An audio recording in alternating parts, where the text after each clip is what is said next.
In this video, we are with Drew, the Disney dude, and the Italiano, talking about all those announcements at D23. We're breaking them down, speculating. We're talking Walt Disney World. We're talking Disneyland. Up next on OG55.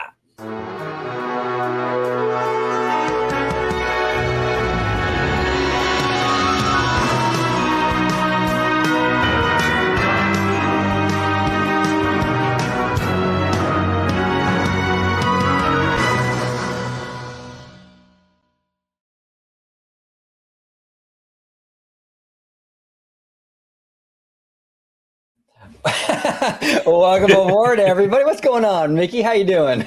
Hi, everybody. Okay, I'm sorry, guys. That was bad. No one saw that. No one saw that.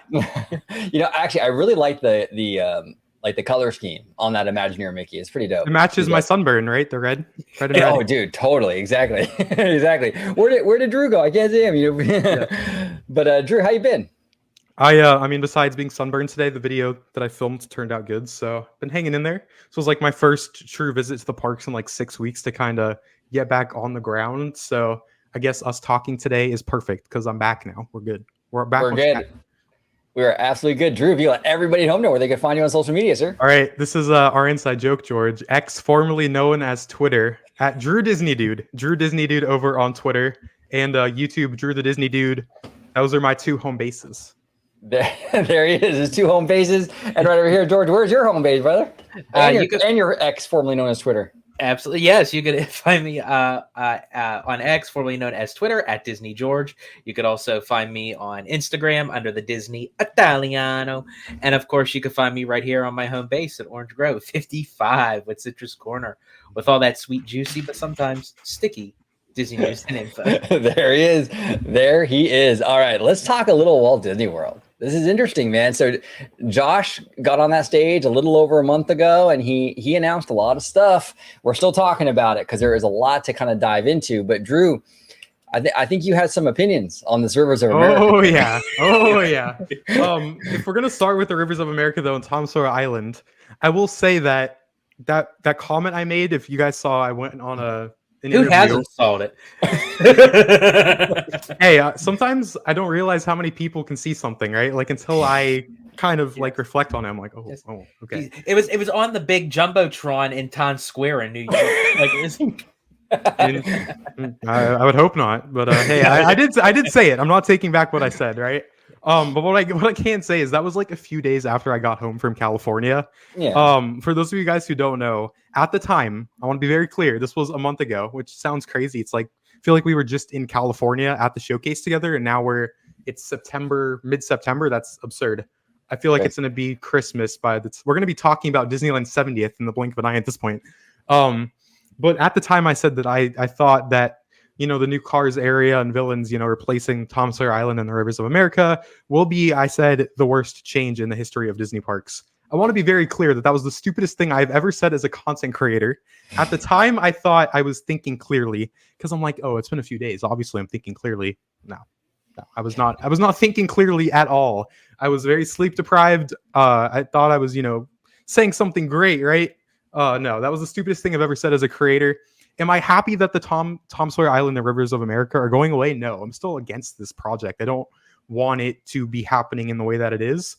But it's an idiotic comment for me to say that when we don't even know what the final product is going to look like. Should have never said it. It was very stupid. Like I said, I would prefer that they keep Tom Sawyer Island and the Rivers of America. But it was a stupid comment.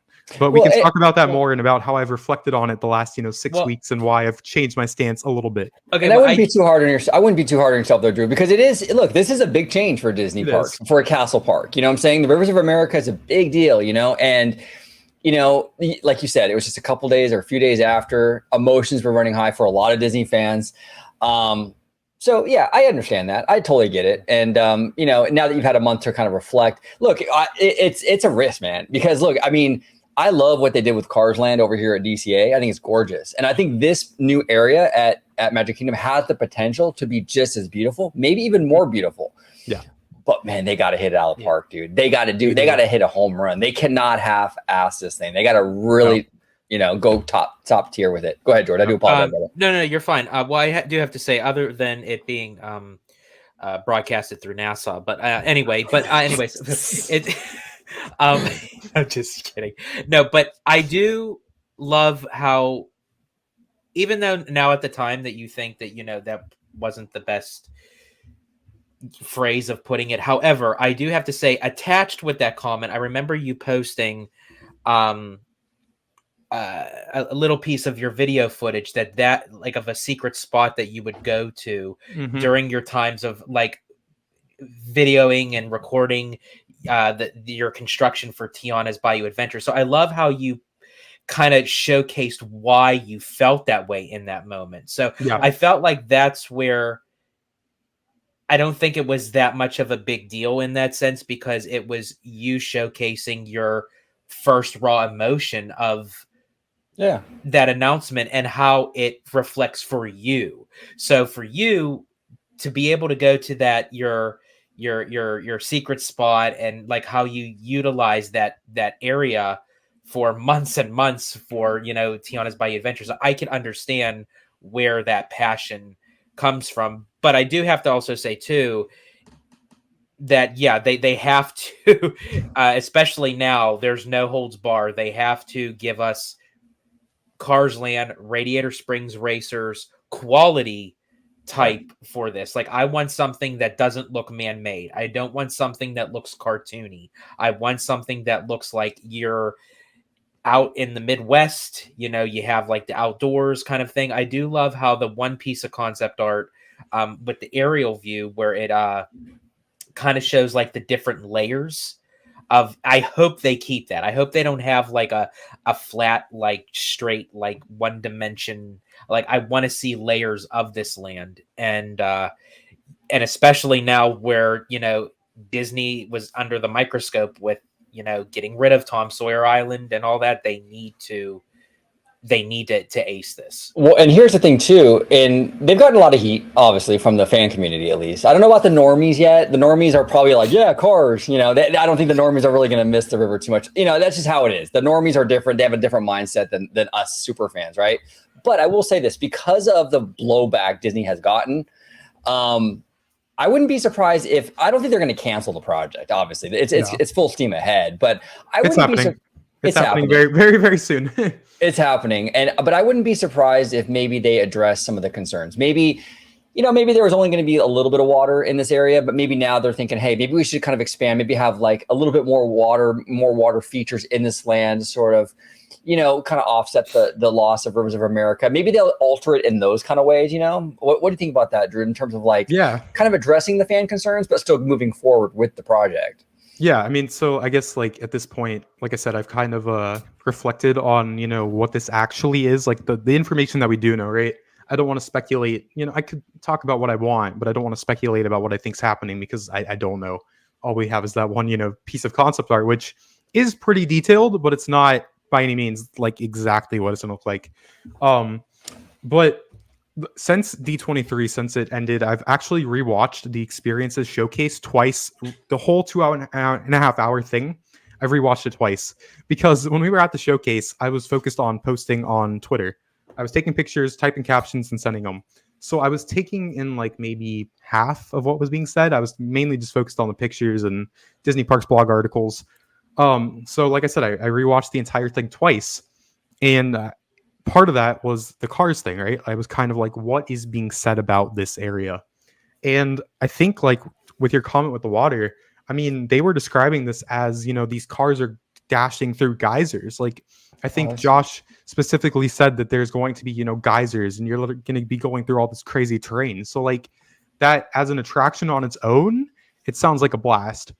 And if they are going for this national park vibe, like Lake Tahoe or Yosemite National Park, and I think after we looked at the concept art closer, it has some of that Planes, Fire, and Rescue inspiration. Like, it's like literally identical to Planes, Fire, and Rescue, which, I think I completely forgot planes existed until I started to look into this a little bit. Yeah, me too. But I mean, like, if they go for a national park vibe, it's not going to be bad. I just can't see it being bad. But again, it comes back to like what we've seen with Tiana's and Splash, right? It's always going to be looked at as the replacement of this, with the Rivers of America and Tom Sawyer Island. So I think it's one of those things where everyone's kind of on the same page with they have to nail it.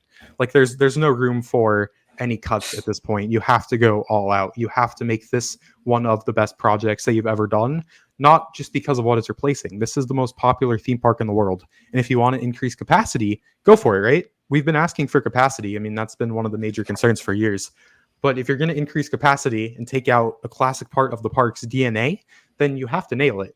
And that requires, planning, which, I mean, that Josh said on stage, they've been working on this for a long time. So it's one of those things where, who knows how far along they are right now. I mean, they've got to be pretty far along if they're going to start demolishing, all of this area in February, March, whatever it is. So we shall see. I think one of the things that, kind of looking back at it, that I'm not a huge fan of is how they weren't transparent on what was happening. Yeah. They were poking fun at themselves with, Deadpool and the Yeti being broken and the animatronics catching on fire. And that was really good.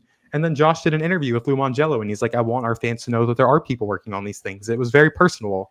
And that's what these companies need, right? They're these massive corporations pulling in billions of dollars. And sometimes it's people just forget that there's people doing everything behind the scenes. So for Josh to, have that mindset, but then not address and have that open, transparent conversation about, this is replacing Tom Sawyer Island and the Rivers of America, not a reimagined section of Frontierland.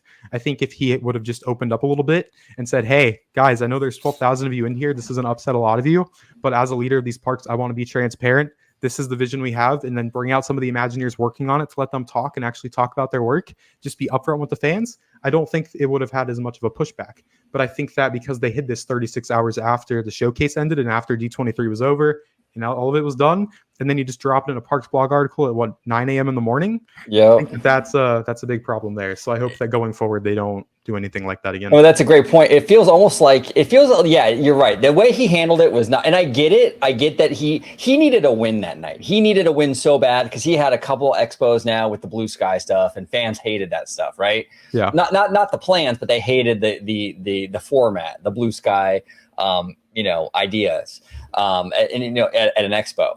Mm-hmm. But the thing is like it felt like, okay, so he announced all this stuff that George and I were going nuts in that. Yeah, I was too. Yeah, we were all going nuts. We were fanboying. That was like, yeah, it was amazing. And then so he wanted the moment. I think Josh wanted the moment of like, here I am. I'm gonna get the W here. I'm announcing all this stuff, and he got that. He absolutely did. So it felt a little shady when like Monday morning comes around, and like he's like, oh, and by the way. He slips that in like after. It felt like almost like you go on a date with a girl and you pretend all is good at dinner. And then the next day you slip her the text, I don't want to see you again. It's like, man, come on. That's dirty. You know what I'm saying? Like It just felt a little bit, he didn't handle it the best. I will say this though. If they can do this right? Like, let's just say like, they go, top tier Disney. I mean, imagine Cars Land and like Grizzly Peak. That's basically what we're getting. Yeah. We're getting a mix, a mesh of Grizzly and Cars Land together. That has so much potential. Well, really I had worries when we were there because I was starting to get the gist of the show by then. Like when you see a certain particular character come out, or you see that, then it's going to tie into some sort of big announcement. So when I saw Mater come up on screen, I was like, oh no. I was like, they're doing it. They're actually doing it. They're putting Cars Land in Magic Kingdom. Why? And in that moment, I thought it was just basically going to be an East Coast version of Radiator Springs Racers Light, which that's what we all were anticipating at that. And this is better than that, I will say that. Oh, and that's exactly. And I think that's why I never really focused on what it was going to replace or if it was going to replace anything at all. I was just so relieved in that moment that when I saw the concept art, I was like, okay, this isn't Radiator Springs Racers Light. This is a completely new, different kind of attraction, new storyline, but just utilizing the same IP. However, I do have some small issues with the notion of saying that this is going to be the biggest expansion in Magic Kingdom history, because now I do know there's another part that's going to be around the Cars area, which we'll get into later on. Obviously, we haven't heard anything about that land by any means, right? No, it's not about that. Yeah, nothing, absolutely nothing. But I sometimes when they utilize the statement of, okay, this is going to be the biggest expansion in Magic Kingdom history, you're assuming that the Cars part is part of that, which there may be some small sections that may extend beyond what they actually utilize. But Drew, I wanted to ask you if they're basically taking footprints that are already in the Magic Kingdom park as it is, do you still consider that as being a expansion? I consider it an expansion of capacity, but they twist it in the sense of kind of like what you just said, right? Like when he said reimagined section of Frontierland, I vividly remember sitting in my seat thinking, where is this going? Like my mind wasn't going to Tom Sawyer, because in 2022 it was all about Beyond Big Thunder, right? I'm like, oh, well, this is going, back there. But like, there are like actual legitimate logistical things that people don't necessarily talk about, but that's why I like talking to you guys, because I know you think this way. Like the land back behind the railroad, like the berm of Magic Kingdom, that land is only marginally suitable right now. So not only is that more expensive, they're going to build back there one day. If it's 5 years from now, if it's 10 years from now, it's going to happen eventually. They have to. But I think that part of it was the way that Disney was talking back in 2022. And I know a lot of people, not to go on a tangent here, I know a lot of people didn't like the Blue Sky stuff, but the first ever Blue Sky session in 2022, Josh literally said that he was having serious conversations about this stuff. So it's like, I think a lot of people took it as we might do this. I took it as it's happening. They're just deciding on what to do, if that makes sense. Like they were like, we are doing massive stuff. We just don't know what IP yet. And now we know what they're doing.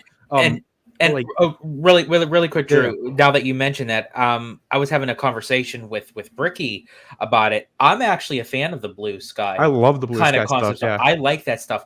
My issue was, and I actually threw this idea at him, I wish that Disney had its own presentation of the Blue Sky stuff. Don't actually incorporate it in for park announcements. That if you're going to just talk about Blue Sky, have a completely separate segment that people know that they're going into that, knowing you're only going to be hearing about possibilities. Because as I said, I love that kind of stuff. I just don't like it in the parks announcement section. Yeah, that was the issue, I think. I think if you had a whole separate panel where it's like Imagineering, Blue Sky, Imagine What's Beyond, or some Disney speak thing. That actually would be the name. Like that would literally be, it would be Imagineering what's happening, or what's beyond, or beyond the sky or something. Exactly. You got to have a colon in there somewhere. Yeah. You know what I'm saying? It's Disney, So, but that would be fun, because I think you go in there with a different mindset. You go in there with like, okay, this is stuff that obviously isn't going to necessarily happen. They're just throwing these ideas around. You go in there with a different mindset. When you go into the expo and it's a parks panel, you're expecting to hear stuff that's like greenlit and ready to go. And I will give Josh credit though. He had to build trust back with the fandom. And I think when he got on that stage and the first thing out of his mouth was, everything we're announcing today is greenlit and ready to go. I think that went a long way. I think that was a really smart move on his part, because honestly, I didn't think he was going to do that. I knew we were going to get concrete stuff, but I still thought he was going to mix in some of the Blue Sky as like filler here and there. And they didn't. And that was refreshing. That was pretty cool. So I'll come back to your question, but I think the last thing I'll say about the Blue Sky stuff is your guys' ideas are great. If you did an own panel for it, that would allow Imagineering to really talk about what they want to, if they got the approval for it. I think with the Blue Sky stuff, I think that if you talk about Blue Sky for a year for, Magic Kingdom, for example, then the next year you announce the concrete plans, and then you shift your Blue Sky into another park, for example. So if Disney was going to talk about Blue Sky at the showcase, which they didn't, maybe do phase 2 of Disney's Animal Kingdom, after the Tropical Americas, or Disney's Hollywood Studios after Monsters, Inc. I think you just have to continue on to what's in the future instead of focusing on the same park for 2 years. And I think that that's where they messed up, is talking about what if multiple times for the same park, because then it feels like nothing's ever moving forward. Whereas if you then announce a concrete plan shortly after and you move on to a different park, then it seems like the train is still rolling. But for a while, it didn't seem like the train was still rolling. But coming back to your comment about, is it an expansion? Technically, it's not an expansion at all. If you're looking at the actual land, but capacity-wise, it absolutely is. So like you said, that was kind of Disney's way to twist it into, looking better on stage. But like, as much as I love Tom Sawyer Island and the Rivers of America, like it's an underutilized space. Yeah. I know that everyone always talks about, Disney having the blessing of size. But personally, I look at that from the exact opposite perspective. I mean, you only have so much land over so much time. If you develop all of the land you have too quickly, then what do you do down the road? So I think that there actually are benefits to not developing stuff too quickly, because another thing people are forgetting is that all of this investment they're doing, this is only the first 5 years. There's still another 5 years, 2030 to 2034, for example, and we don't know what's happening yet. So if they were to go beyond Big Thunder like we were expecting them to right now, maybe they do that 6 years from now, and then maybe it all works out beautifully, but we don't know that yet. So I try to do my best to look at the big picture and kind of step into, Bob Iger and Josh D'Amaro's shoes and be like, why are they doing this? Obviously, they're doing this because I'll let you talk. There's always a financial, reason behind the scenes. Iger is very big on the IP, and everything is based around, their fiscal years and their fiscal quarters and the IPs and their return on investment. And Cars is very marketable. It makes perfect sense from a business perspective, whether people want to acknowledge that or not. You have to look at things from Disney's perspective.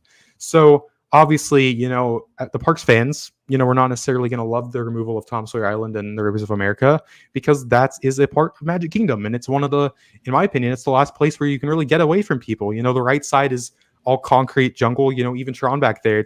Tron is a little bit of an escape, but now a standby. I mean, there's going to be more people back there than ever.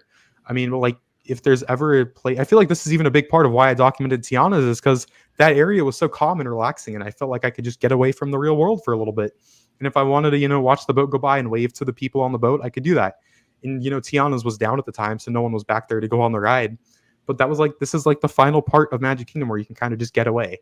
And I really, really hope that a large part of this Cars area is a natural, national park vibe where you can kind of have the attraction winding around you, but there is still those natural areas where you can just sit down and chill on a bench, or, there's a little hideaway with trees above you. So it kind of keeps some of that same idea alive from the area now. But, obviously it'll be around this, planes, fire, and rescue type vibe. Yeah, exactly. Yeah, if they can kind of pull from Grizzly Peak area a little bit, because Grizzly has that where there's little nooks and little crannies where you can kind of chill, and it's really quiet and peaceful.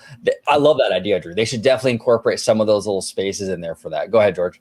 But I do think that's a really good positive outlook of what you just described, looking at through the optic lens of Disney on the opposite side, and what is best.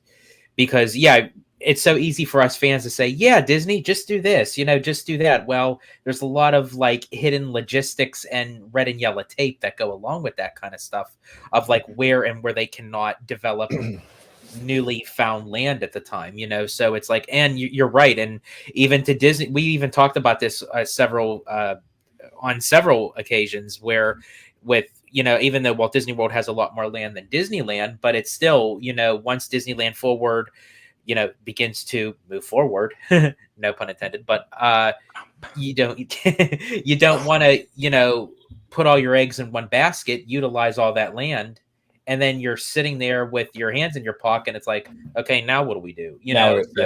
So one thing, I don't want to forget this comment, but another thing too, right, with the Rivers of America and Tom Sawyer Island, that land already has been developed, right? So when everyone is complaining about, oh, this is taking forever, this Tron took 5 years, it's Epcot turned out awful, right? Well, if you guys want projects faster, then you build on the land that's already suitable and is 100% suitable. I'm thinking about Josh and Bob Iger approving something. I mean, getting rid of Tom Sawyer and the Rivers of America. I mean, they know they're going to get backlash for it, but that allows them to have these things done in 2028 or 2029. If you go beyond, then you might not see the actual projects themselves go vertical for 2 more years because they have to spend so much time and money getting the land ready. So it's no matter what they do, I think they're screwed. I don't see any win-win here. Personally. Yeah, that's a common problem for Disney in regards to the fandom. They either fall on one side of a trap or the other. Yeah. They go too slow. They take their time. Then it's what's taking them so long? Universal would have done this in 2 years. Exactly. There's such a strong double standard. I'm looking at Stella Nova and Terra Luna over at Epic Universe, right? And it's obviously those are the price point for those resorts are around 150 to 200 a night. They're not, deluxe resorts by any means, but there's no theming in those resorts. And people are oh, I can't wait to stay here. I'm if Disney did this for $150, you guys would be bashing it that it's cheap. Did you see that? Oh, 100%, Drew. Did you see that pool from Bio Reconstruct? It was just like literally just like it's this little dinker thing. I'm like, what am I missing here? Like, am I excited for Epic Universe? Absolutely. Everything looks incredible. They're literally putting a park in the middle of this 100-acre park. It looks incredible. But I'm like, you guys can't be praising Universal for doing the same thing that Disney has done in the past and then bash Disney for doing it. Yeah, I'm sorry. Those two new Universal hotels, they look like two giant Care Bear turds. Like Care Bear turds. You're literally you're paying to be close to the park. There's no theming there. There's nothing special about it. There's no creative vision there. There's nothing that moves the needle forward with those resorts. And I don't want to go on a tangent forever about this stuff, but I feel like there's such a double standard right now to where Universal can do no wrong and Disney can do no right. Even when we just got some massive announcements and they're saying that all of this is going to be done within 5 years. 5 years. I don't get that's for the amount of stuff that they're doing around the world. 5 years is reasonable in my opinion.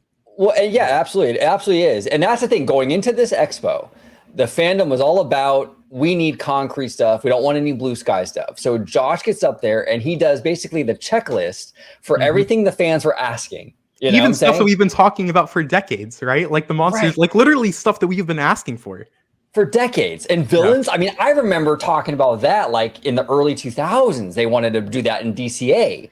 So they're bringing all this stuff in.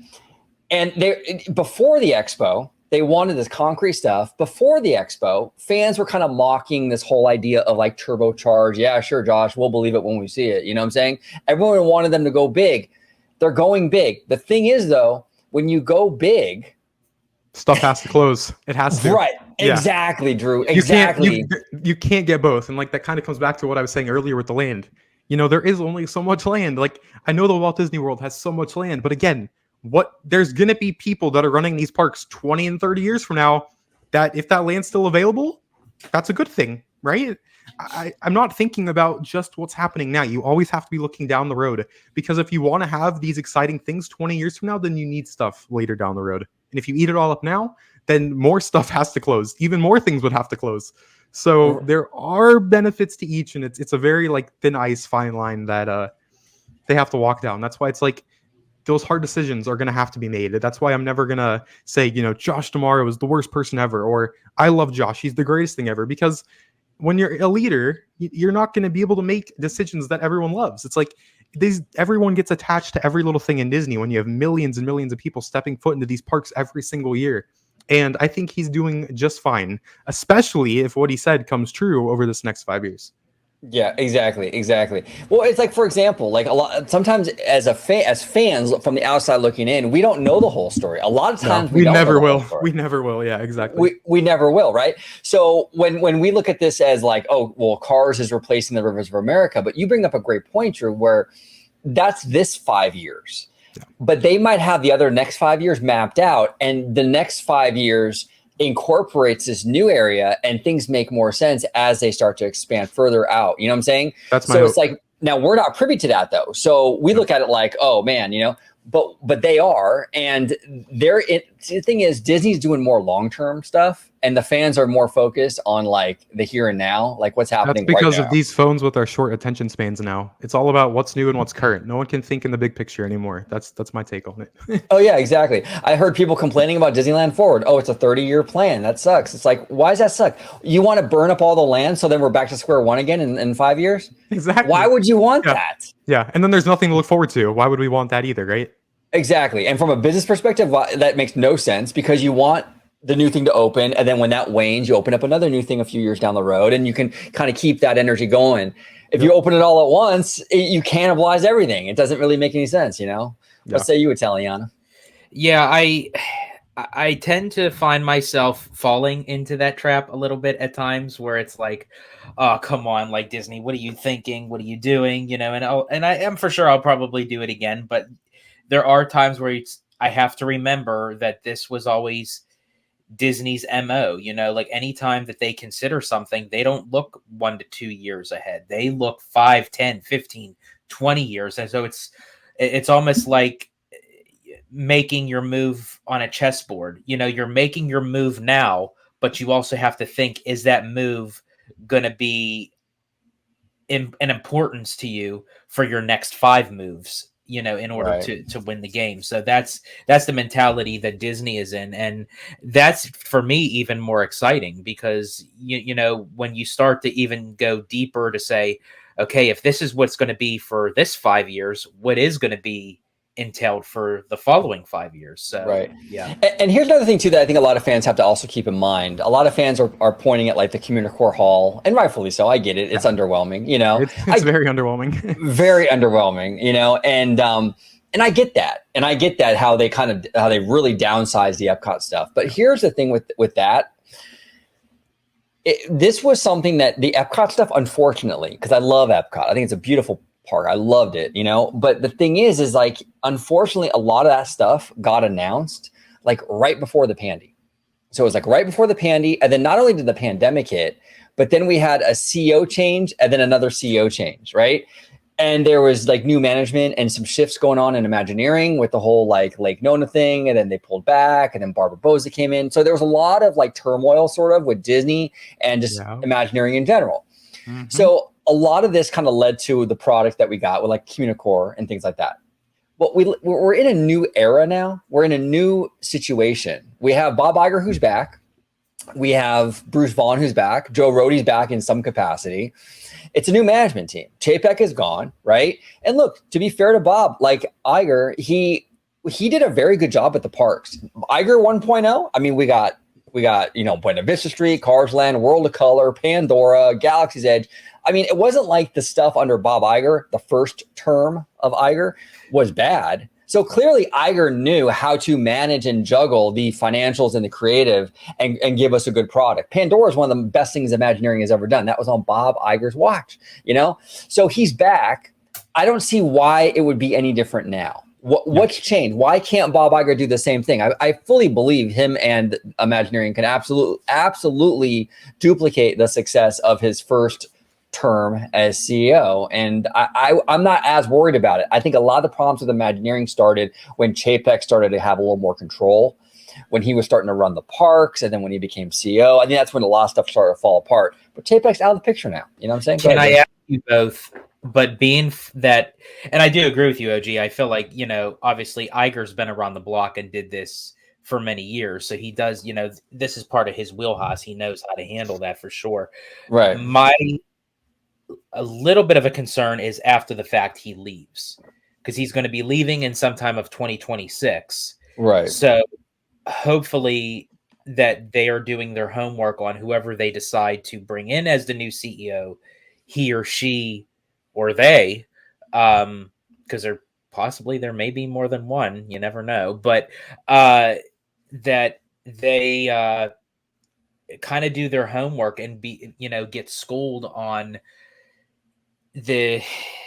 basically the demographics of like what not to do because of the Chapek era. And I hope that they make that very clear. But I mean, even though once it's all said and done, it's still in the hands of the new CEO of whether or not, if they want to change some things, if they want to. So I hope that the person that they do get understands that concept.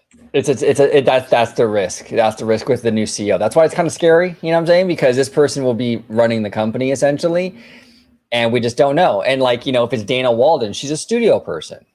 Now that can go either way. She can be completely oblivious as to how the parks are run, or how they should be run, or how they should be invested in, and she could be terrible. Or she could be like another Michael Eisner, who essentially wasn't a parks person either, but when he came in with Frank Wells, he knocked out the park, right? So it's risky. Yeah, it is risky. That's why I wish that they would just do a dual CEO, have a business and have a creative.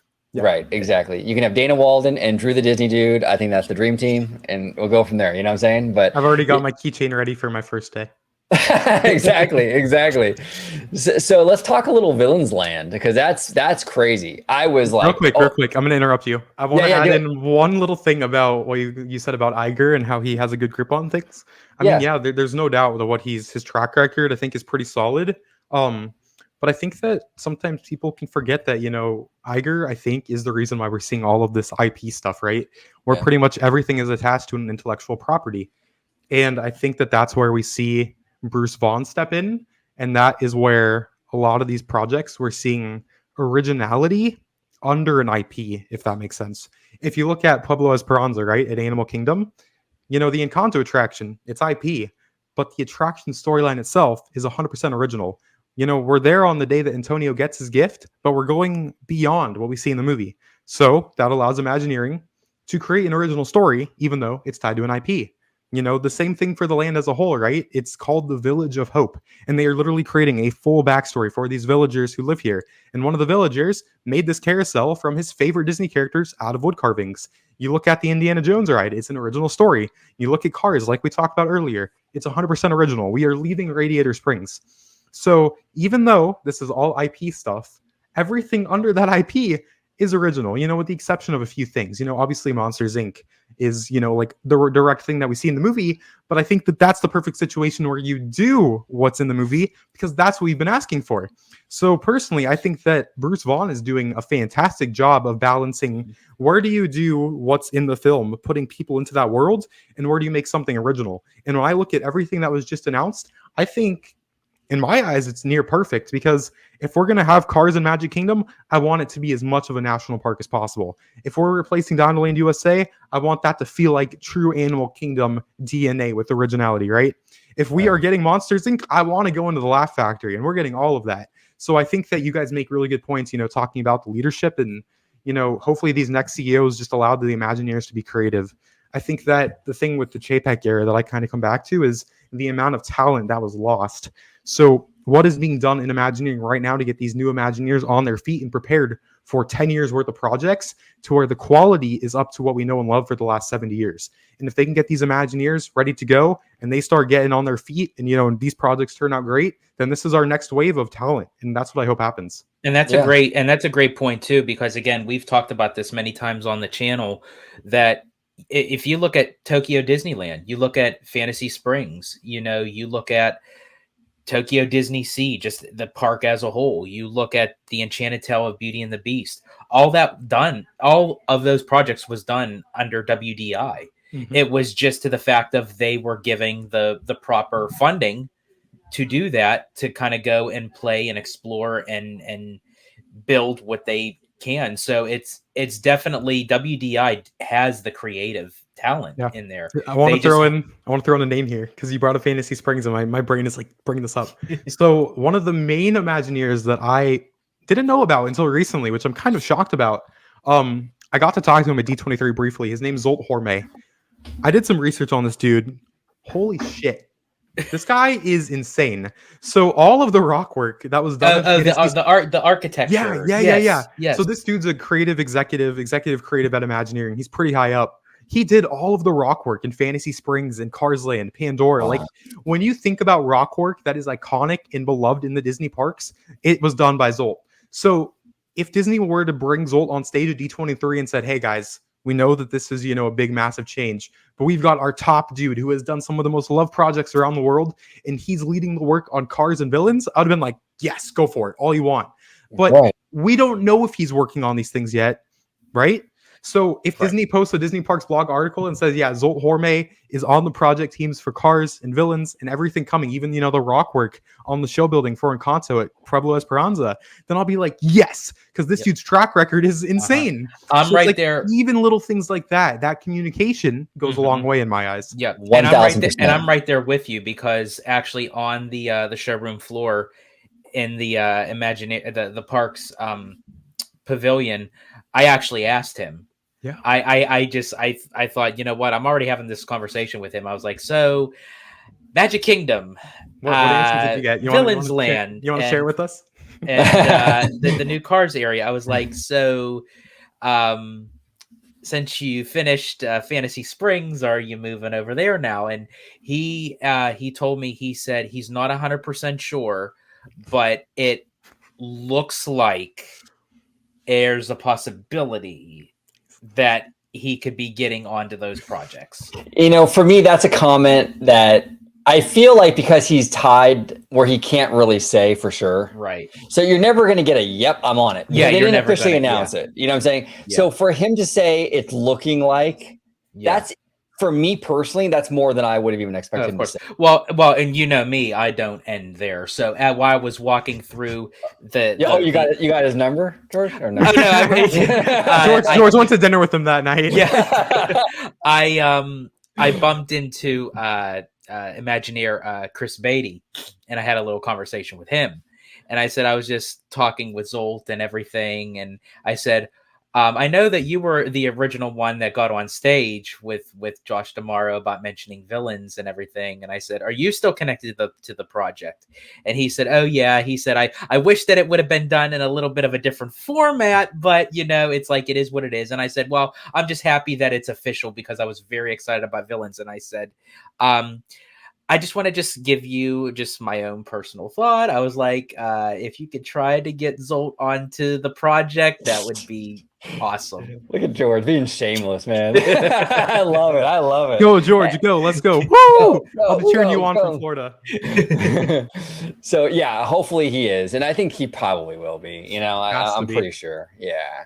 But, yeah, Villains Land, speaking of rock work, I mean, that concept art has a lot of it. What were your thoughts on that, Drew? I mean, George and I were going nuts, dude. You would have thought we just won $1 million. Oh, I was losing my mind because I mean, I guess I can say this, like, got a little bit of a heads up that it was a possibility that it was coming.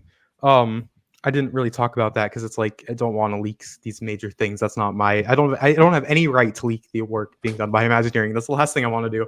And I vividly remember, I'm not just saying this because we're on camera and I want to look good. I remember when Josh was like, I bet you didn't expect us to end the show with Deadpool. I'm like, oh, they didn't mention villains. Little did I know that 10 seconds later, the entire thing, they were about to do that final wow moment, right? But when that music came on and it started going green, I'm like, holy shit, they're doing it. The thing with villains, though, it's a part of, Inside the Berm. It's in Magic Kingdom. So it's like, Jack, I don't know if you guys saw Jack at DSMY Newscast video, he did a really good layout about like where each little thing's gonna be. I don't know if he's even uploaded this video yet now that I'm talking about this. Sorry, Jack. But he basically mapped it out. And the Cars area is like 4 acres and the Villains area is like 8 acres. 8 acres isn't enough space, in my opinion, for a Villains Land. And like Josh is saying that there's 2 major attractions, but what is that gonna be? Are they gonna be e-tickets? Like, are we getting that coaster e-ticket? Are we getting a boat ride e-ticket? Are we getting a dark ride e-ticket? You can't cheapen out on this. You need that full-on coaster, and you need a groundbreaking Rise of the Resistance level ride with A1000s of all the villains coming together. Like, but it's only 8 acres. So do you possibly feel, we also did a reaction video to another YouTube channel.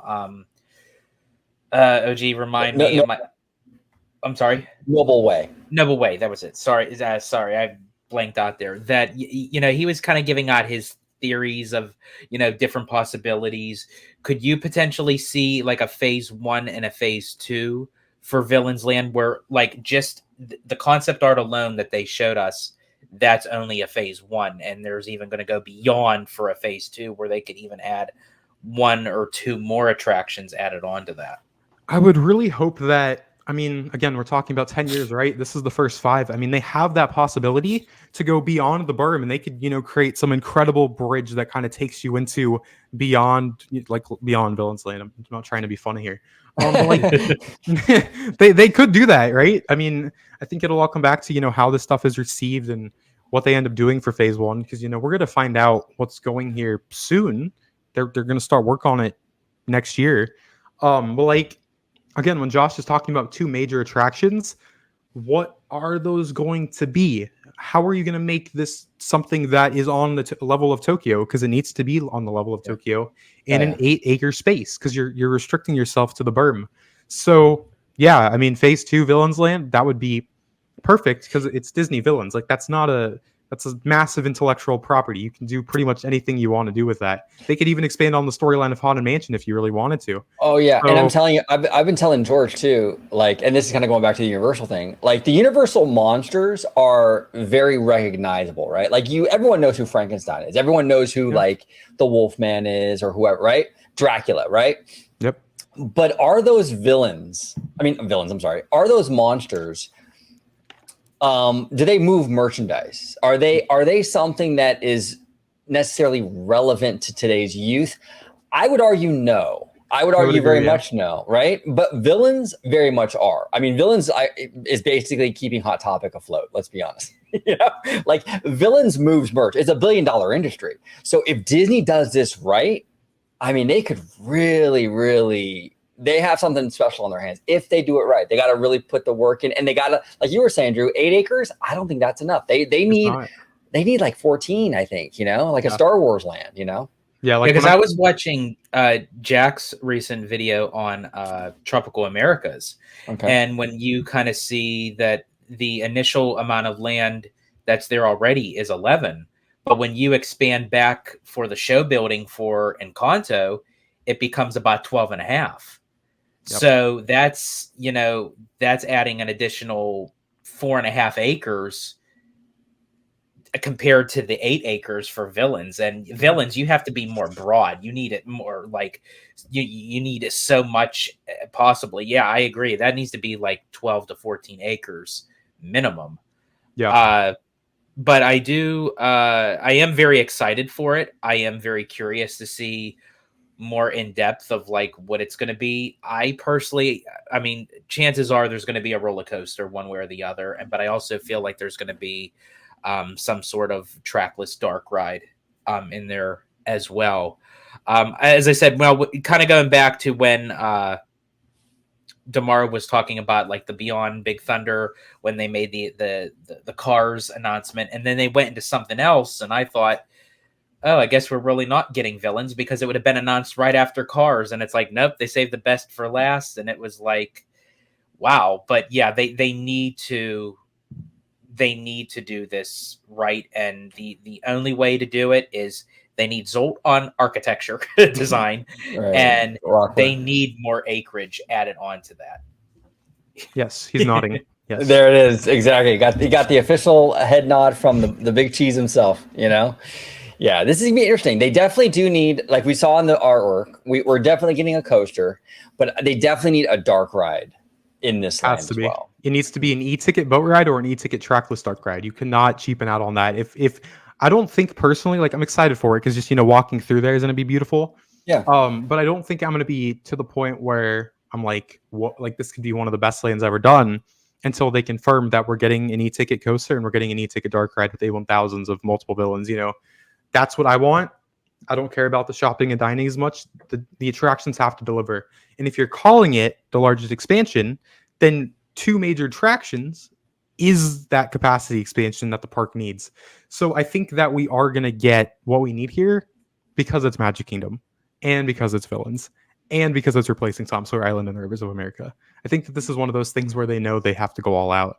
And I think that because we're getting this officially being built sooner than we thought, you know, whether that's because of the audience reaction back in 2022 when they first teased it, whether that's because of Dark Universe at Epic Universe, whatever the reason is of it happening sooner than we thought, that's a good thing. So I think they are going to have to go, and they are going to have to go head to head with Dark Universe in that aspect because the 2 attractions is a major dark ride and a roller coaster, you know, based off of the werewolf. So Disney, not saying that they have to almost mirror Magic Mirror, that notion, but they need to come like pretty close to like having that immersive, you know, banger of an attraction. Like I don't want to see an e-ticket roller coaster and then an Ursula spinner. Like I don't want to see that. Well, I want to see something big. Yeah, we need big, and the coaster is cool, but the problem with coasters, and it looks like it's a pretty significant coaster, but the problem with coasters is that there's only so much theming that you can really do with that, you know, because you're going by so fast. That's why to offset it, they need some sort of, like you were saying, like a Rise of the Resistance style thing with all these villains where you can go through these scenes and really soak it in. I wanted to ask you, Drew, do you think, because in the artwork, they show a giant dragon, Maleficent, right? Do you think that's just sort of symbolic to say, hey, Maleficent or maybe her ride will be in this area, or is it a physical dragon like the Gringotts thing? I mean, if they really want to go all out, then yeah, you build something like that. But like this piece of concept art, obviously this project's been, you know, greenlit, it's approved by the board, it's happening. But that piece of concept art, I'm not looking into that piece of concept art too closely. I think that piece of concept art is just kind of showing, hey, we're drawing plans right now. You know, this is kind of what the environment will be like. But am I expecting a dragon to be in Villain's Land by any means? No. I mean, they didn't even put the boat, Mama Odie's boat, on top of Tiana's. So why would I expect them to do that? You know. But hey, I want to be wrong on that. I want those jaw-dropping, what, Disney's doing that moments. So I hope I'm wrong. But I mean, this piece of concept art, it looks like it was done during an early concept design phase, and this is all they've got right now. So yeah. I will say, if you wanted to do something like really major with the roller coasters, you were saying, OG, they could just have us going off the track into the Jaggers. We all get impaled, and then we just have to like pull like these massive like barbs out of our skin as we're walking out of the exit. The immersion would be just top notch, George. That's amazing, absolutely amazing. Yeah, Villain's Land is going to be awesome, though. I think that's. I love this idea of like a twisted fantasy land. I just think that's brilliant. Yeah.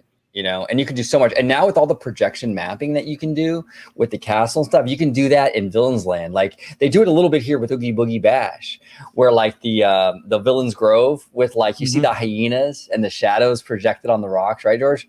It looks freaking dope, dude. And you can do that all year long, every night at Villain's Land. You can have all kinds of stuff projected on that rock work, villains coming out, and I don't know, man.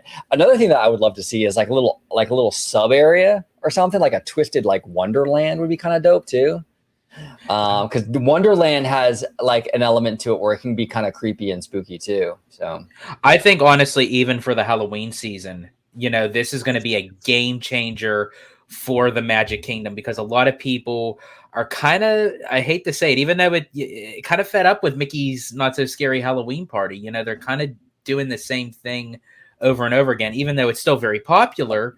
But you need to have a little bit of a darker villainous element to it, and where they could still kind of keep it kid friendly in the other parts of the park, but they can really go all out in the villains area. Well, they're making a big push for Halloween with both Villains Land, obviously, and even the new Cars Land area. Because out here in California, Cars Land goes so hard for Halloween and Christmas. So they're going to do that over there in Magic Kingdom as well. You guys stole the thoughts out of my mouth. As you all are talking, I'm like, I want to wrap this up with this, but like, I mean, there was some rumors like, are they going to do an indoor Villains Land at Hollywood Studios? I mean, that was a pretty strong rumor, I feel.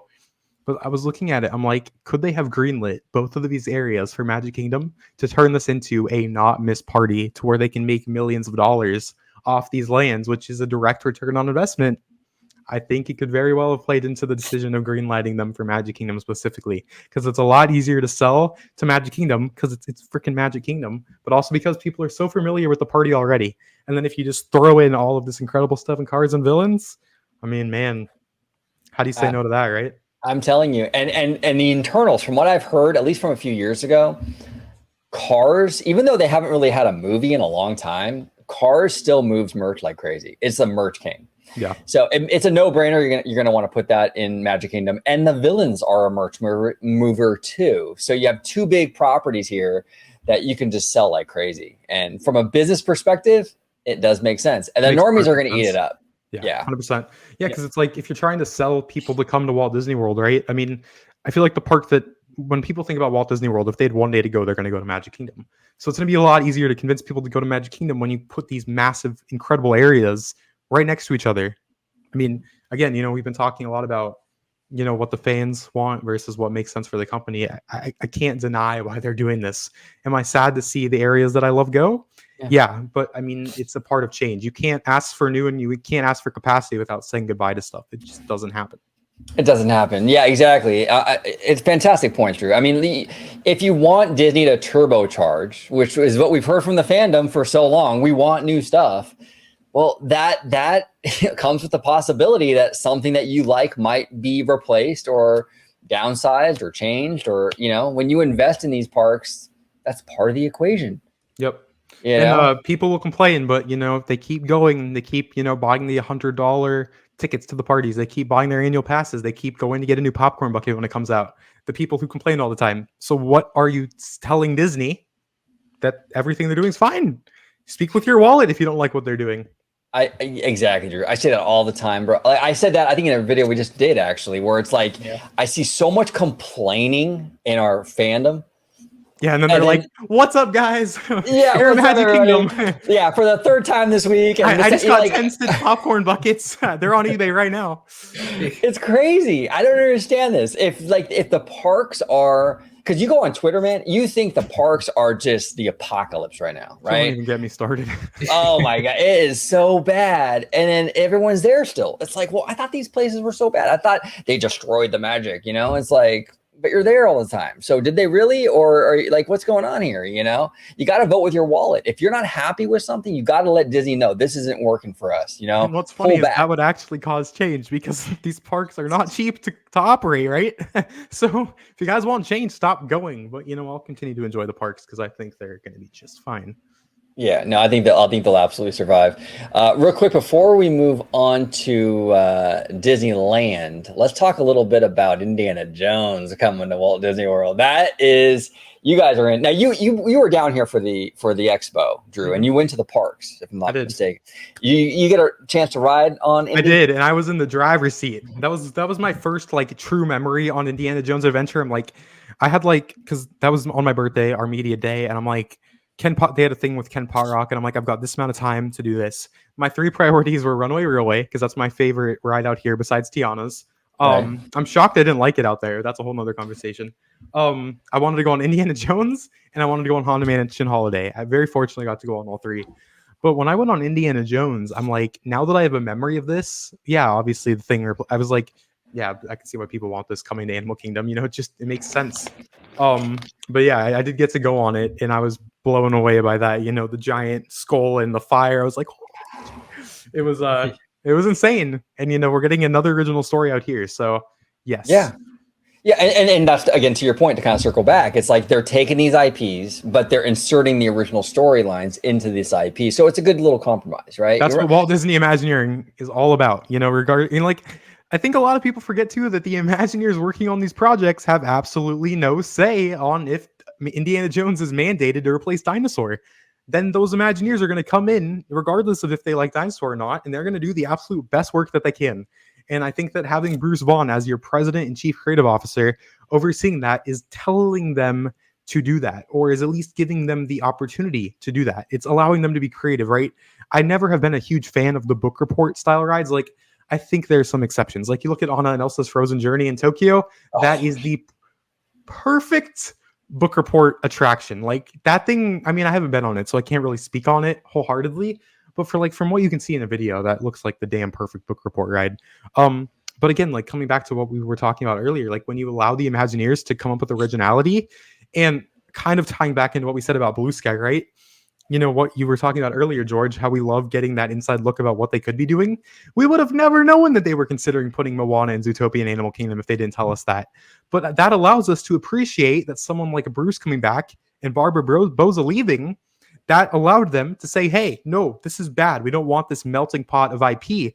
Let's start out with an original story, which Animal Kingdom is known for, Joe Rohde, and then let's build the IPs upon the story. We have an original story for the land, the Village of Hope, and then they built the IPs on that, and that is good. If we're going to get IPs, that's how you do it.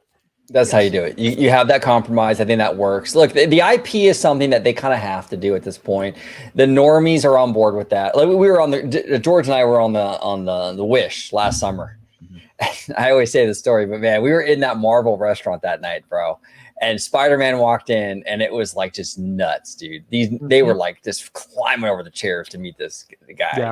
It was, and then you go on Twitter, and the super fans are like, "Oh, Marvel, oh, that sucks." It's well, the soccer mom and everybody, the kids love it, and that's what Disney's really aiming for, I think. Yeah. So it's funny that you brought that up because I was literally just on the monorail today from the Transportation and Ticket Center, going over to Epcot, and I will sit in a certain spot on the monorail. I'll position myself because I want to film Test Track. So I have to sit on this side to get the video and it loops around. And the people that were on the monorail when the doors opened weren't getting off. I'm like, that's odd. Find out that they didn't realize that they had to get off at the TTC to then get on another monorail to go to Magic Kingdom. And as we're approaching Epcot, they're like, we're going back to Epcot? I'm like, these people don't even understand that you have to get off the monorail to go to Magic Kingdom. And it's crazy how our understanding is so deep of the parks.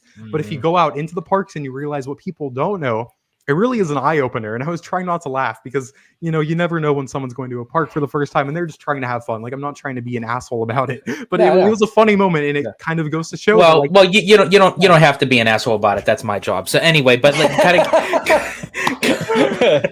take one for the team, George.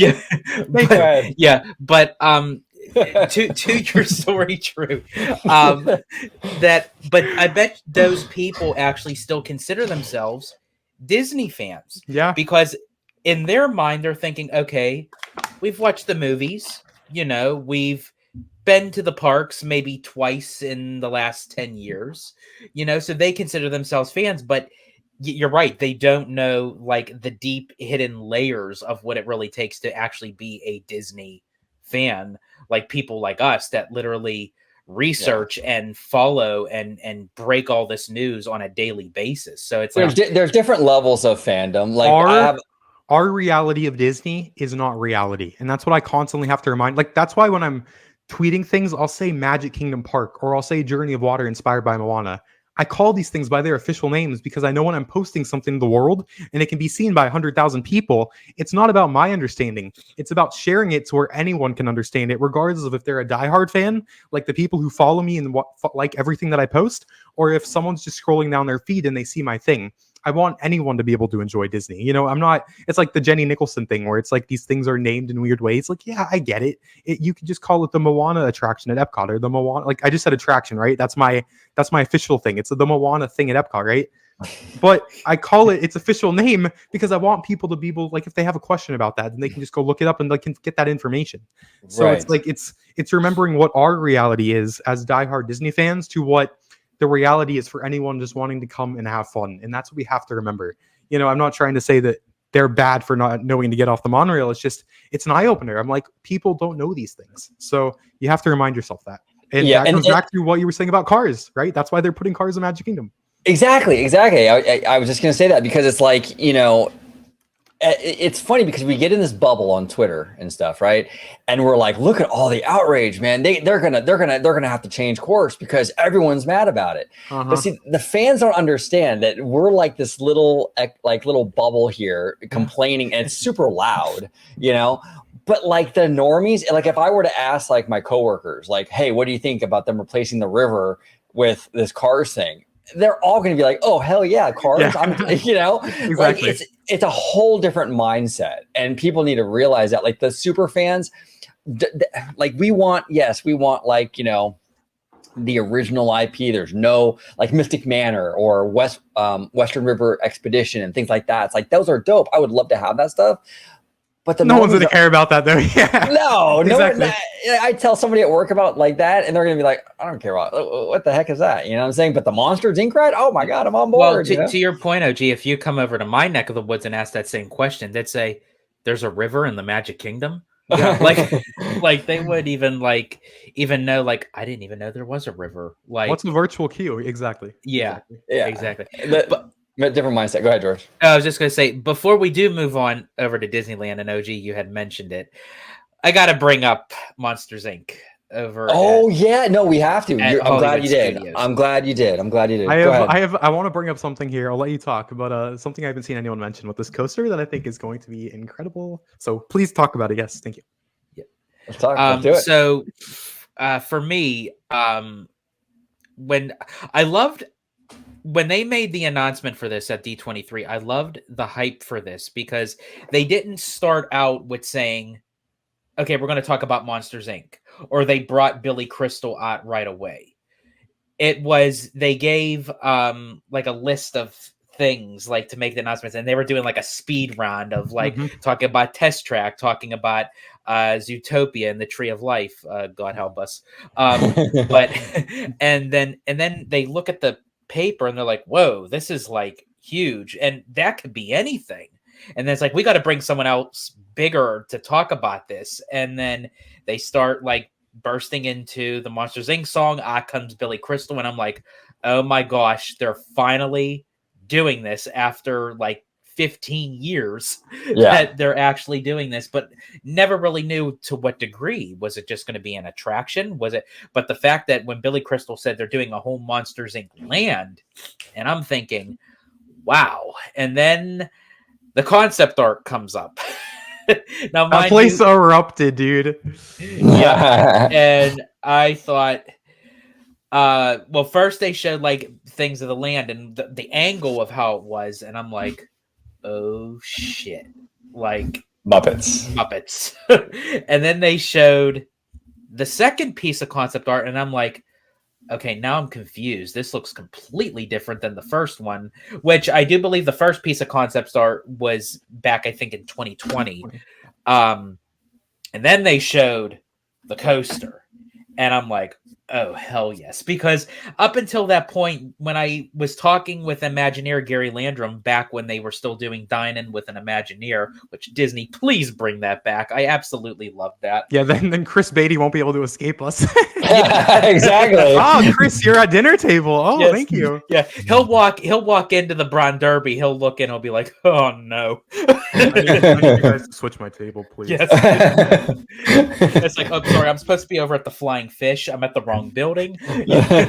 But I was talking to Gary Landrum like back in the time, and he said they had the concept art already. Everything was ready. There was just a lot of issues with like the funding, and at the time they were looking for a sponsor. It was supposed to replace Rock and Roller Coaster. Rock and Roller Coaster was out the door back then, and I'm thinking, well, yeah, exactly. But because it was supposed to be based off of the door chase sequence, and I'm thinking, how are they doing this as a roller coaster? And I didn't really put two and two together. Yeah, do a suspended roller coaster, and it's like that piece of concept art. And the model that was showcased, I really hope Disney sticks with that way, because that is just going to blow everybody's minds. Like, that is going to be, everyone thought that Slinky Dog Dash was an 80-minute wait. This thing is probably going to be a 180-minute wait. Oh, 100%. 100%. I want to ask you, Drew, where do you think this thing is going? That's the $1 million question. Here's the $1 million question. Oh, boy. Okay. So this is all very fresh on my mind because I just recorded literally last night before I turned it into a tomato. I purposely recorded that video last night because I knew it was going to get sunburned today. I thought that video was going to be maybe 10 minutes long. I ended up talking for 57 minutes about Monsters Inc. Land, and I trimmed it down to a 33-minute video. So that'll be up on my YouTube channel soon. So this is all very fresh on my mind. This comes back to what I was talking about earlier about this being 10 years worth of plans, right? Put it in Animation Courtyard. What if they want to put an Incredibles Land in Animation Courtyard once Incredibles 3 comes out? No one's talking about that. Right. What if they replace Muppets Now because they want to save that? I mean, do I want that to happen? No, I love Muppets. And I think that something with Muppets that would really hurt if they got rid of their own IP. Muppets is Disney. Walt Disney Imagineering has full control over the Muppets. They could do whatever they want to do in Muppet Courtyard to get people back there, sell merchandise. They could do character meet and greets back there. They could have exclusive merchandise. They could revamp the whole menu of Mama Melrose's. They could redo Pizza Rizzo into a whole restaurant that is better than what it is now. They could redo the entire, like, what's the word I'm looking for here? Upscale. They could upscale the footage of Muppet Vision to advertise it again. Like, it's your own IP. Why would you get rid of that? So, do I want Muppet Vision to close? No, I'm not a diehard fan of Muppet Vision like some people are online. I'm not saying that's a bad thing if you are. It's just one of those things where, like, if it goes away, I'm not going to be sad about it. As for me personally, not sad about it. But it would be very sad to remove the last thing that Jim Henson ever directed and was a part of, as the voice of Kermit. So, 100%. Do I want it to close? No. Again, Imagineering has full control to do whatever they want to do with Muppet Courtyard. So don't get rid of that. And it's not even that big of an area. Like, if you're going to get rid of something, get rid of Star Tours and the Indiana Jones stunt show. I think that's more space personally. And the whole backlot restaurant, like, that's a decent amount of space. Muppet Courtyard isn't. That's a whole nother conversation. Do I think that as of right now, it could go into Animation Courtyard? I just feel that that's more likely. I just feel like that would be the best decision. I don't know. But again, it would make more sense financially because the Monsters Inc. thing is a mini land. It's not a full-on land by any means. Like, if we're thinking 8 acres is small for Villains Land, then Monsters Inc. might only be a few. Like, it's literally just the ride, a few streets, Harryhausen's, and that's it. So when I'm looking at Muppet Courtyard and it's a smaller space in the concept art, it doesn't look like a major land. I'm like, I go back and forth. I truly have no idea where it's going. No one's told me. I'm not pretending that I don't know. I literally have no idea. But I literally go back and forth. Like, part of my mind says, oh yeah, obviously do it in Animation Courtyard. They can move those employees. Part of me says, oh, well, they could save it for, 6 years from now. And then why are they redoing the Little Mermaid show right now? And then I also look at, Muppets is Small, and that to reimagine that area would be a lot cheaper, and you could easily move Laugh Floor over there. So it's like, I literally go so back and forth on this, where I want it to go in Animation Courtyard. And then I think you could literally expand the park 5 years from now. But do I know? I have no clue. Yeah, and if you do Animation Courtyard, that would be a capacity move for sure. It would. And they're big on capacity right now, so it would make a lot of sense. And you get rid of a kind of a dead area that's kind of struggling right now. Yeah, for the current time right now, it would make sense. But I think that one of the reasons why Disney hasn't said where it's going, and a few people have already talked about this, is because if you look at that piece of concept art, the one with Sully in the center where it's that ground view kind of looking in. I mean, that concept art, we know it was done in 2020 because it has Greg Pro's signature on it and it says 20, right? So I think that this is actually a very rare situation where they quite literally could have the plans, all the blueprints done for both Muppets and Animation Courtyard. And the reason why they're being silent on it is maybe this is an extremely rare moment where they literally are talking behind the scenes. What do we do here? Because whatever we do here, like you said, it affects the dominoes of what happens 5 years down the road. So this is one of those things where I am very conflicted. I have no idea where it's going, and I just hope that they tell us where it's going sooner than later. Because if they're going to have shovels in the ground next summer or next fall, then it has to be greenlit to then do whatever plan they decide on with if they have both of them ready. Yeah, so we'll see. Yeah, they might, like, to your point, Drew, they might not even know themselves. They might still be debating this, So it's going to be interesting. All right. This is what I want to talk about. So this is a photo from Blog Mickey. If you guys don't know Blog Mickey, highly suggest checking out Mike's site. He's a great dude in person. And he got some really good photos of this was part of what I was looking at last night when I was recording my video. But obviously they already talked about the door moment, in the load station where we're going to be picked up and the vehicles are going to go up and then into the show building. But I haven't seen anyone mention this. And it's important to know that this is a concept model. The model that they showed on the show floor at the Imagineering Pavilion, it's a very simple 3D printed model that's not necessarily the final product. I think concept models are done to kind of give them a look at what we could do, and then they build the final product off that. With that being said, I'm going to speculate here because I think that this is going to be a very big thing.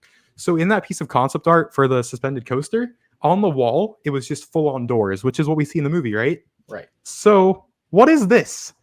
This is the wall right here, but there's a piece of track that goes outside of the Laugh Factory. So is there going to be a scene on the Monsters, Inc. coaster where we go through a door outside of the Laugh Factory in a crazy near-miss moment, and then we come back in? And that's what that looks like to me, right? Oh, that's interesting. Because it's going outside of the Laugh Factory, and no one's talking about this, right?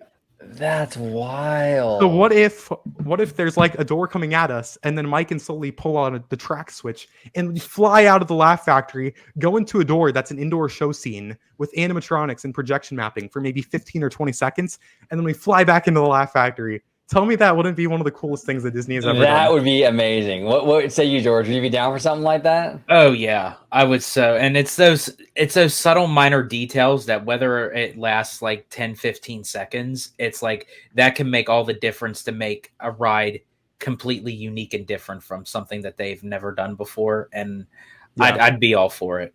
Because like when I'm looking at again, the model was only on the show floor for one day, and I maybe got to look at it for 30 seconds. But when I'm looking at this picture of there being a cutout in the Laugh Factory, right? And there's a piece of track that goes outside of that. The only thing that would make sense is that there is a near miss moment. And the only way in story terms to get outside of the Laugh Factory is through a door. So if there's some door that we fly through and it takes us into a room of a kid or some other world, right?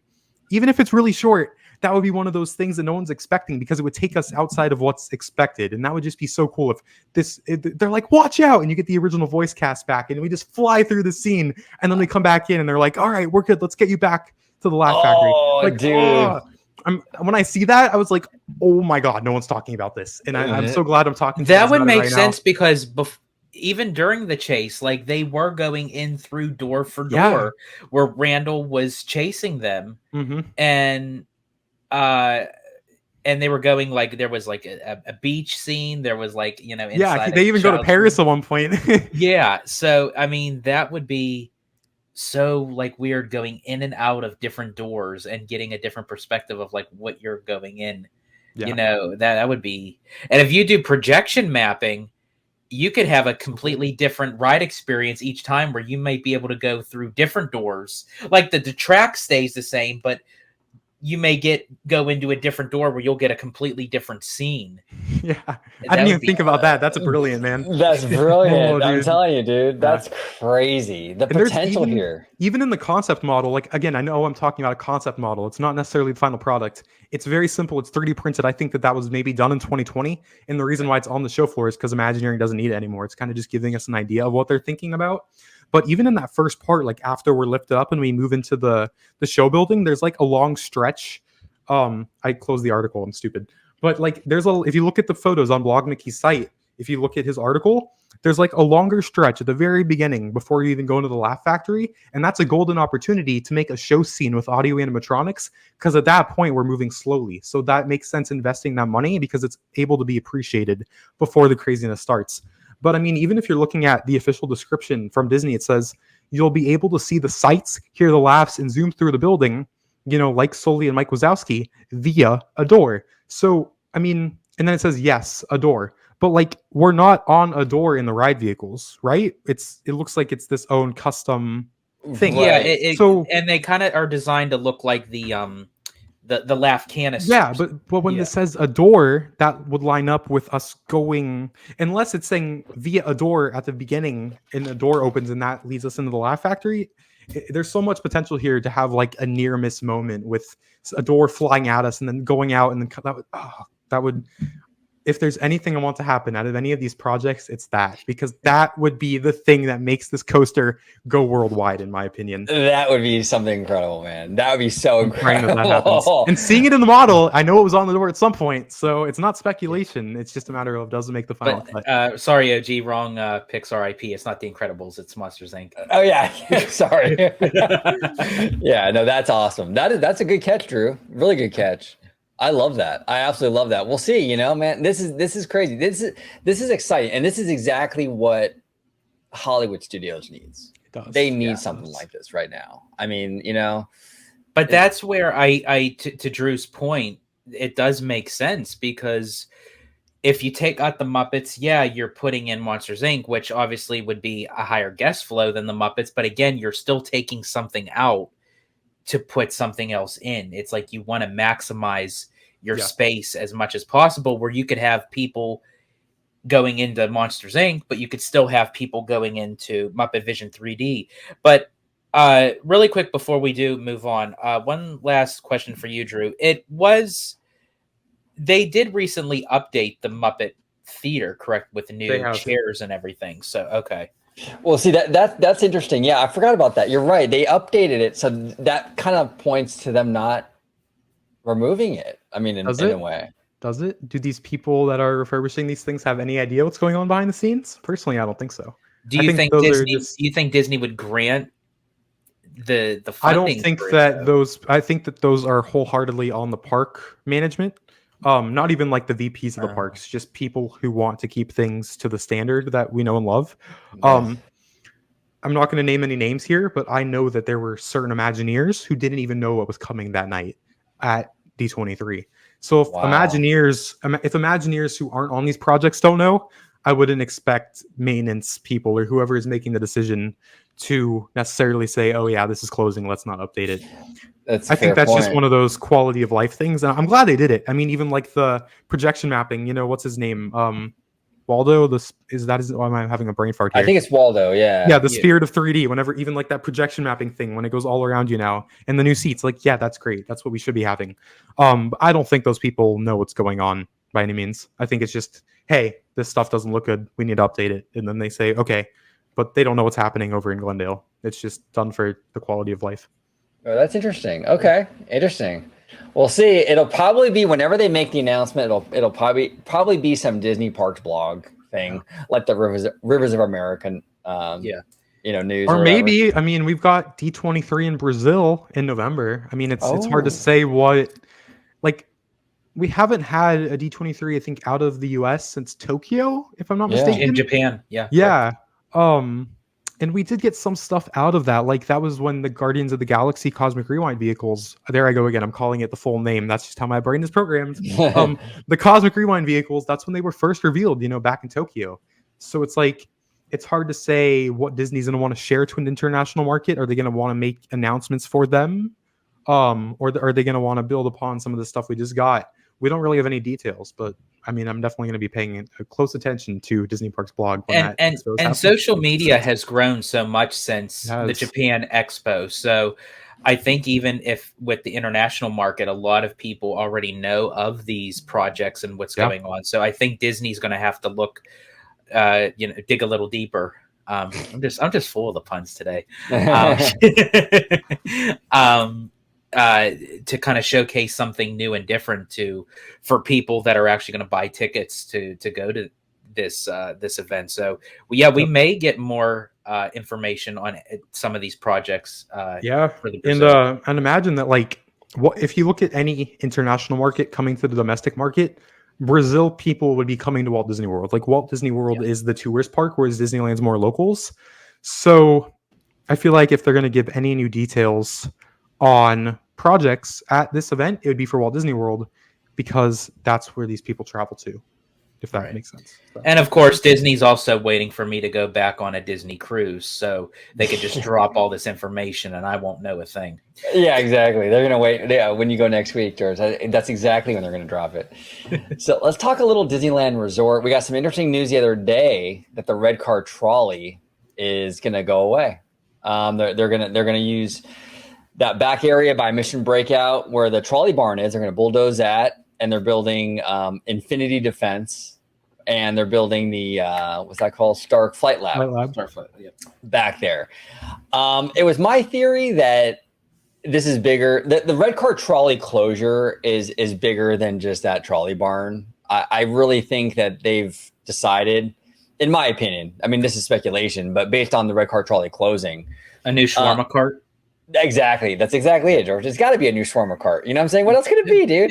No, but it's gonna. I think they've made the decision that Pandora is probably going to replace Hollywoodland, and that's why when they're looking at this, the whole chessboard. Well, you don't need a trolley barn if we're going to have Pandora sitting where Hollywoodland is. You know what I'm saying? So, I mean, technically, when they said they're getting rid of the trolley barn because for space for the Avengers ride, I mean, technically that's true. But I think when you zoom out, I think it's more about just Hollywoodland is going away. So there's no need for any of it. So that's my kind of speculation, but I'm kind of curious, Drew, what do you think about this? The red car trolley and the ramifications about what it means for the rest of it. Yeah, I mean, I will say, I thought it was kind of funny how people were calling out the Walt Disney World fans when they were sad about Rivers of America and Tom Sawyer Island.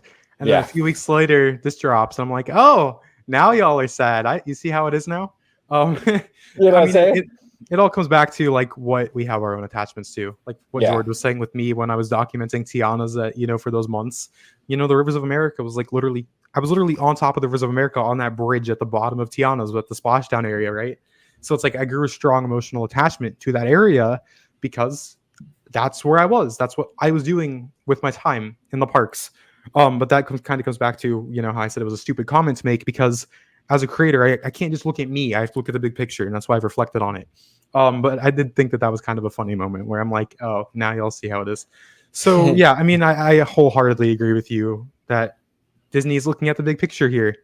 But what's kind of sad about this is, like, this was a part of, like what you talked about earlier, Chris, with, Iger coming back in and the whole redo of the reimagining of California Adventure, and now that's gone. So it's like, is this Disney California Adventure anymore? Is there a name change coming that we don't know about yet? There kind of has to be, in my opinion.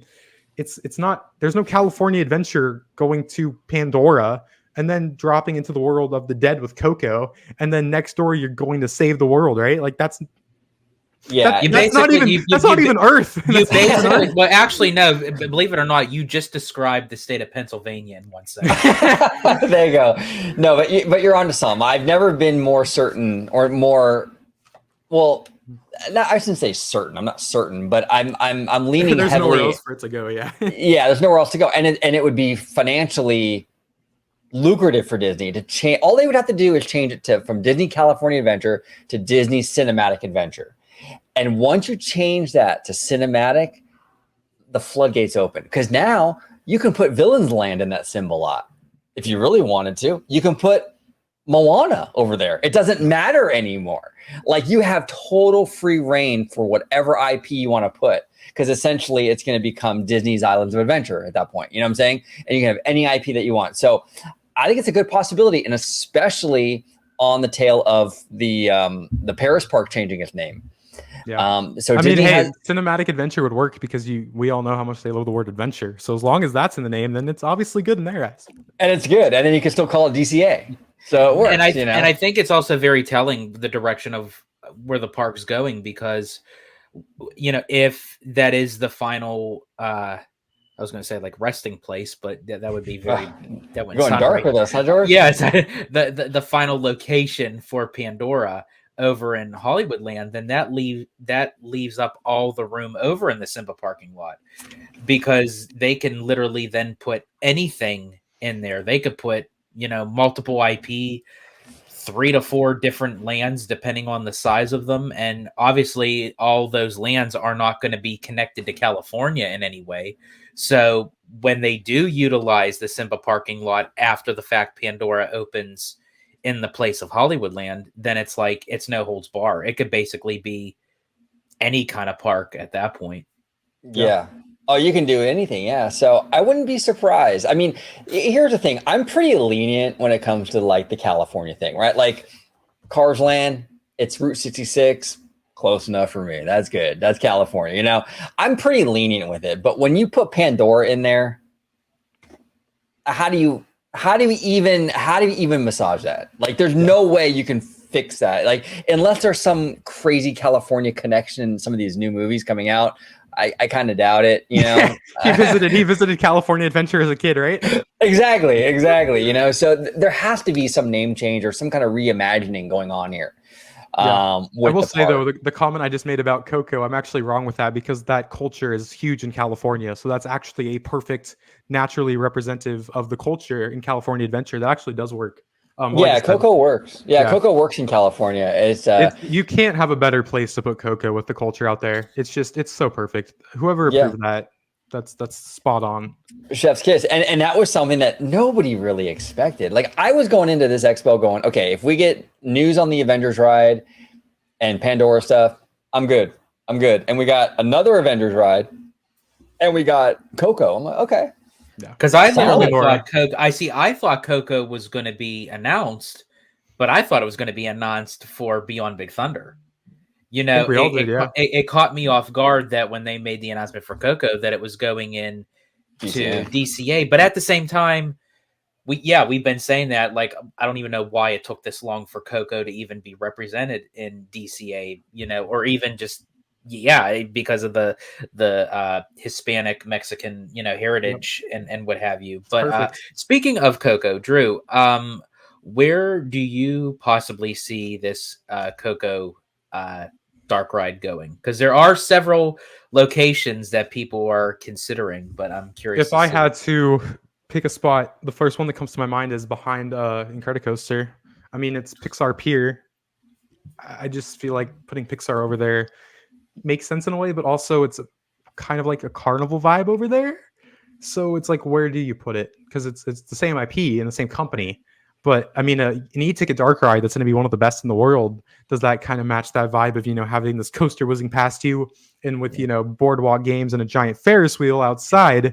Well, you have to think Pixar Pier is OG's favorite land. I know. I've talked so many times about just bulldozing it, you know. Yeah. But like you're right though, Drew, and great minds think alike. Because I made that exact same point on a video a few weeks ago, where it's like you're gonna have this amazing. I think they even said it was a Pirates of the Caribbean style attraction.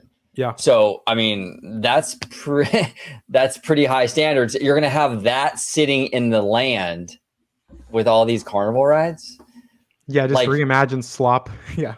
Yeah, it doesn't feel right to me. I mean, I feel like you kind of need to do it like maybe replace the Paradise Gardens area and have a little bit of a little Mexican village like in and around it, like kind of set it up. That would be the quality that we know and love it from Disney, and that would be perfect for California. People would eat that up. So, yeah, please do that. That'd be nice. Yeah, I mean that would be absolutely perfect. Yeah, hopefully they go that route instead of just putting it in the pier. I mean technically they could. I mean there is room back there to do it and all that, and technically it's Pixar. But I agree with you. I think that you're going to have this very cheap setup into this really brilliant immersive boat ride. It just feels weird to me, you know. Yeah.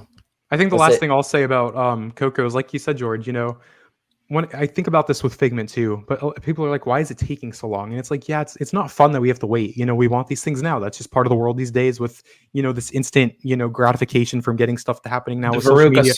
Yeah, anything is at the tip of our fingers now these days, right? Yeah. I know I sound like a hypocrite because I'm on social media and we're doing this for social media. But, you know, I know that I'm on my phone way too much. But here's the thing. It's us, so we're right. Yeah. But, like, I think the thing that I like is that whenever these attractions take a little bit longer to happen, technology improves. So, like, we're getting the A1000. And Josh even talked about this on stage. He's like, we're bringing our skeleton cast to life in a big way because these animatronics are so damn good now. So, like, when I think about Figment Ride not happening yet, I'm like, good. Because if that Figment Ride happened in 2010, people would already be saying, give us a new Figment Ride. This is outdated. So the fact that it hasn't happened yet, technology is improving by the day. Good. Wait 5 years. Let it get better. Then give us the ticket. So I'm actually glad that some of this stuff's happening now because the technology is at its best point ever. From animatronics to projection mapping to brand new ride systems, this is the time to invest. And that's kind of what Josh said with the Walt animatronic. You know, we've had the ideas. We just have to wait for technology to catch up. Now that it's here, we can do it. Now they're doing it. So that's my take on it. Yeah. No, well said. Go ahead, George.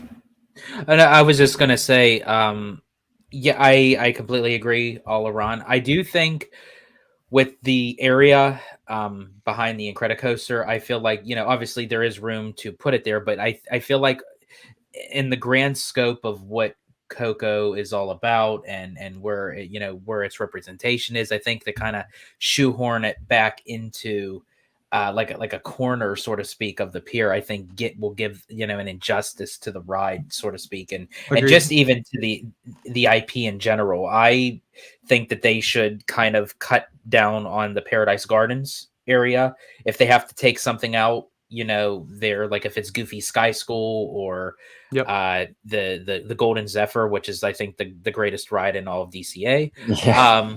That, you know, then so be it. I think honestly, because now I'm starting to have Drew the Disney dude mindset here.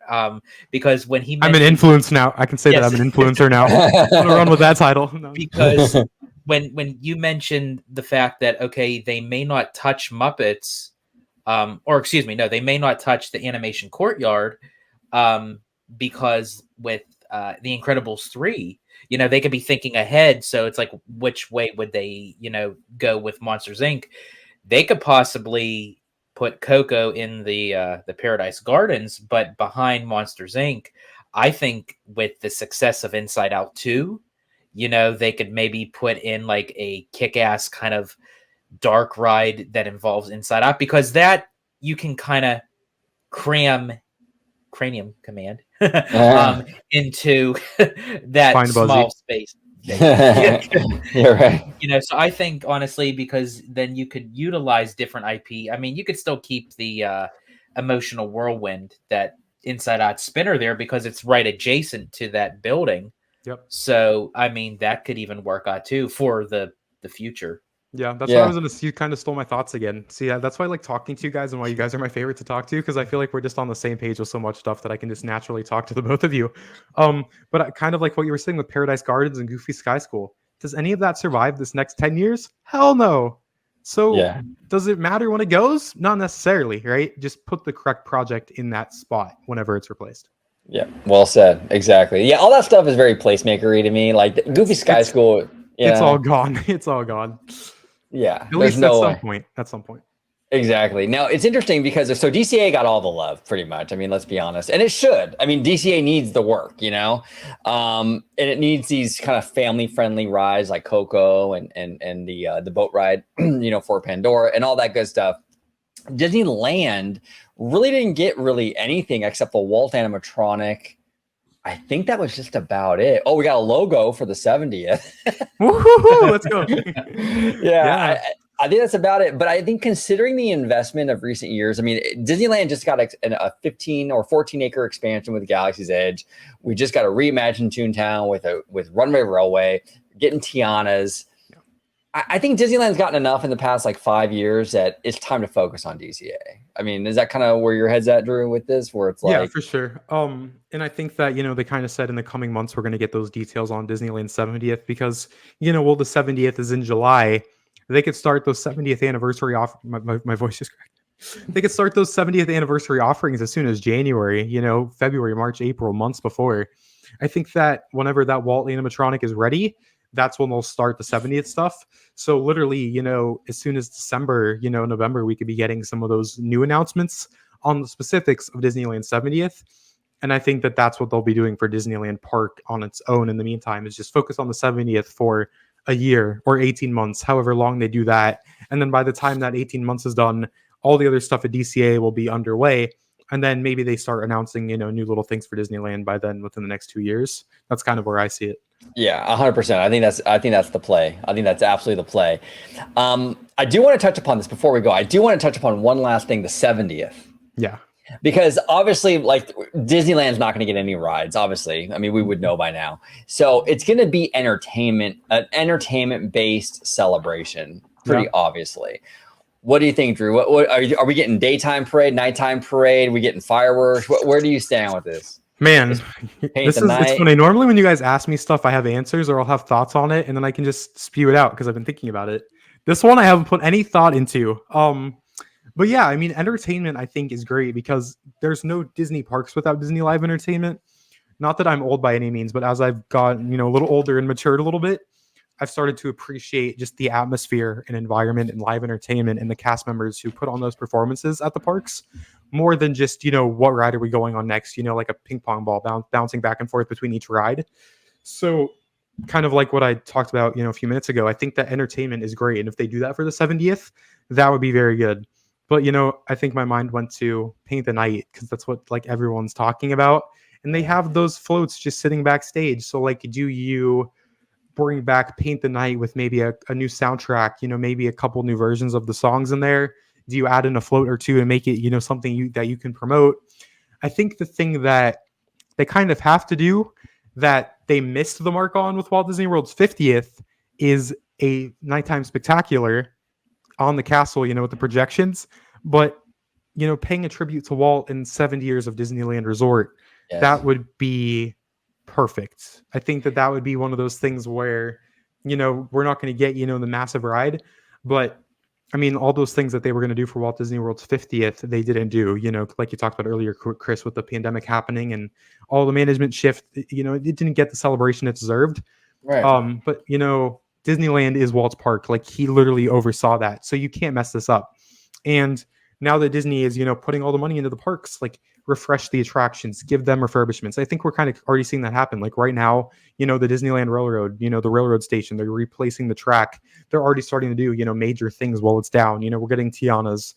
So yeah, you definitely lean into the entertainment, maybe do some brand new offerings with, maybe bring the citizens of Main Street into Disneyland Park and do some things that kind of are out of left field that no one would expect. That would be fun. Kind of lean into the DNA of Disneyland and that vintage aspect. I think that'd be really fun because that was the direct feedback that we got for Walt Disney World's 50th that didn't happen, to the point where they added that intro to Disney Enchantment, with Walt and Roy and adding the history of the resort. So now that there's no more pandemic or financial issue, go for it because you got that feedback before. So do it for Walt's Park nonetheless. 100%. And the people who did Wondrous Journeys, which was a beautiful love letter to Disney animation, get the same crew, same team, Christopher Lenurse, everybody, bring the band, get the band back together again and have them do a Disneyland nostalgia fireworks show. I will say though, during the survey that they asked about Walt Disney World's 50th anniversary, they asked, what could we have done to improve it, where you could actually type it in. I just said, do anything that you possibly could do. Whatever you did, don't ever do again. That's literally what that's in some sort of format. the 50th was sad to me because it's a big milestone for Walt Disney World, right? But it kind of fell victim to the same thing that the Epcot's reimagining kind of felt. Horrible timing. Worst timing. Right there during the pandy. It just kind of sucks, you know? And you know, that stuff happens, but you know, I think is that why? I thought it was a major heat wave in Florida. Yeah, I don't know what. Yeah, but it was underwhelming for sure. It was underwhelming for sure. Yeah. But I will say though, with Walt Disney, not to cut you off, but with Walt Disney World's with the 50th anniversary, there still was a lot of stuff that was done. You know, again, like the Imagineers don't have control necessarily over what they can do. Like they can be as creative as possible within the constraints that they're allowed. I thought that the beacons of magic were all beautiful. Like every night when Cinderella Castle transformed, I agree. Yeah. My favorite, like the stuff that I've experienced in person. I'm only 22. You know, I didn't get to experience some of the older stuff, but my favorite look for Cinderella Castle ever was the nighttime beacon of magic during the 50th. Like I missed that projection with the, you know, all of the decor and bunting on the castle. You know, obviously we got the spaceship Earth points of light, but that was obviously done as a permanent thing. So that was, you know, it was debuting during the 50th, but even the Tree of Life and the Tower of Terror with the Tip Top Club, like all those things were done really well. So the live entertainment teams and the Imagineers that did work on that stuff, they did the best that they could. So there were positive things that I'll look back on fondly.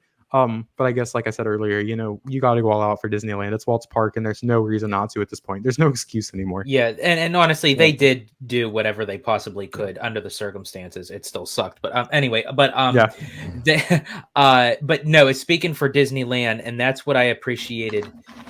What they did for the Diamond Celebration for Disneyland's 60th. It's like the way that they started out the intro with Disneyland Forever about saying, you know, where you're standing here, you know, 60 years ago, you would be standing in orange groves. Yes, folks, I am staying on brand here.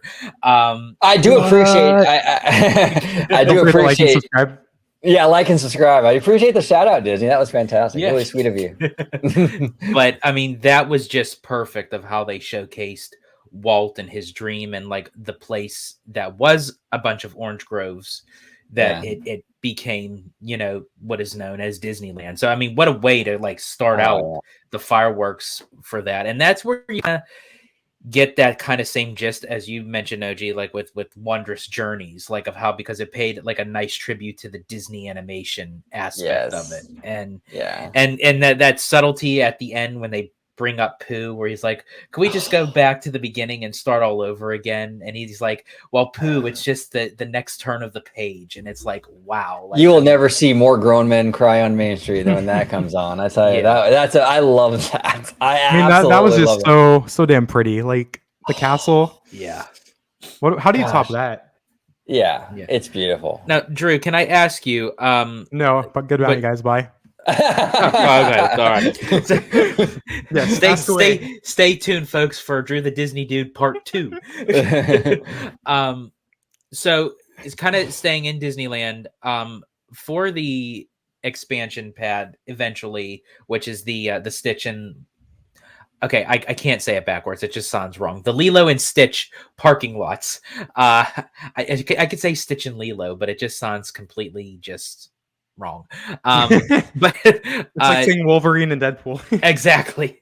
What can you see going into that space? Because obviously that would be going beyond the Bayou Country.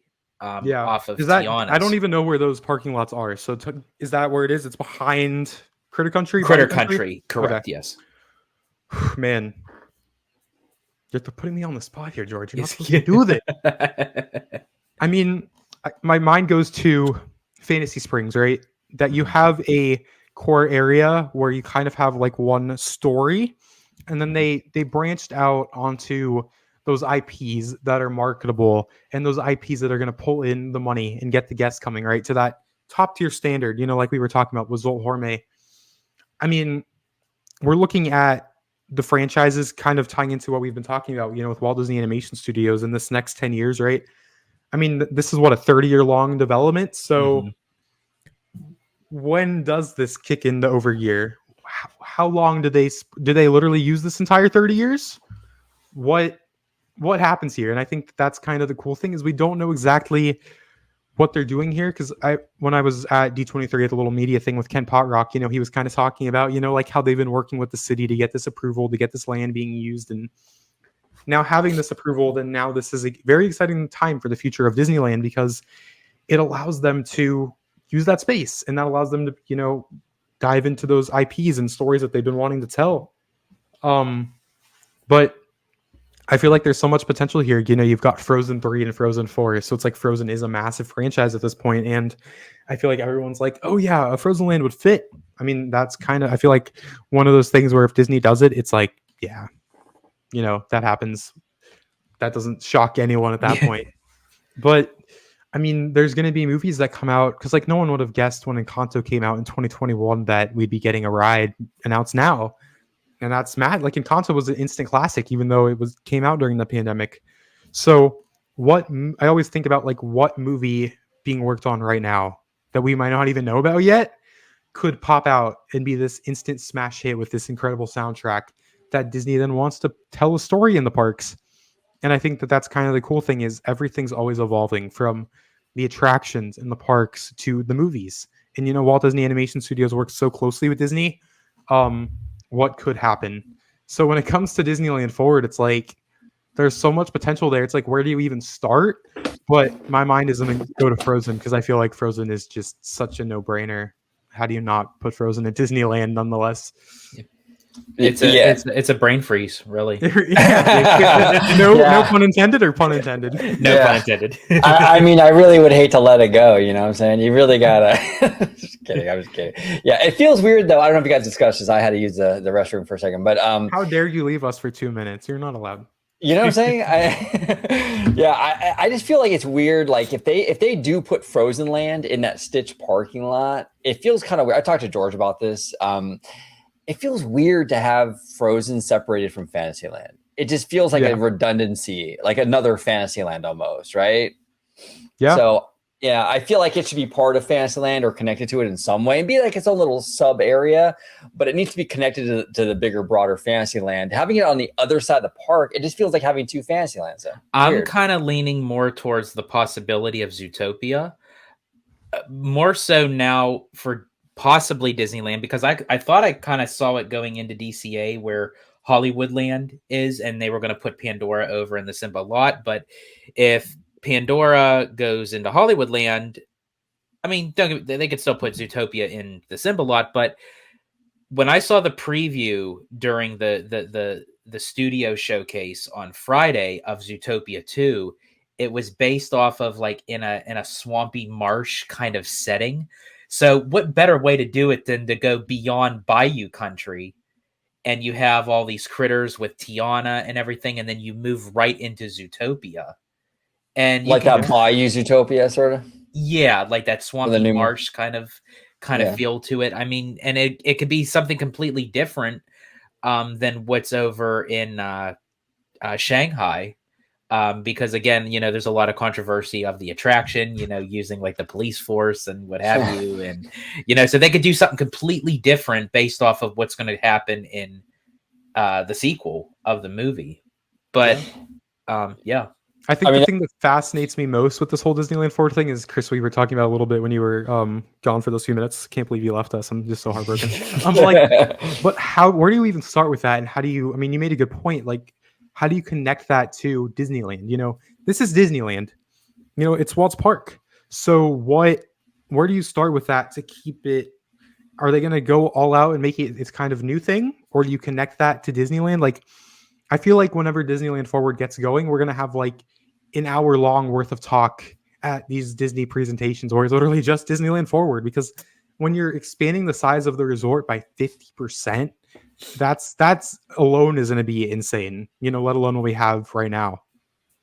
And really, honestly, that makes a great point. And I actually wanted to bring that up too.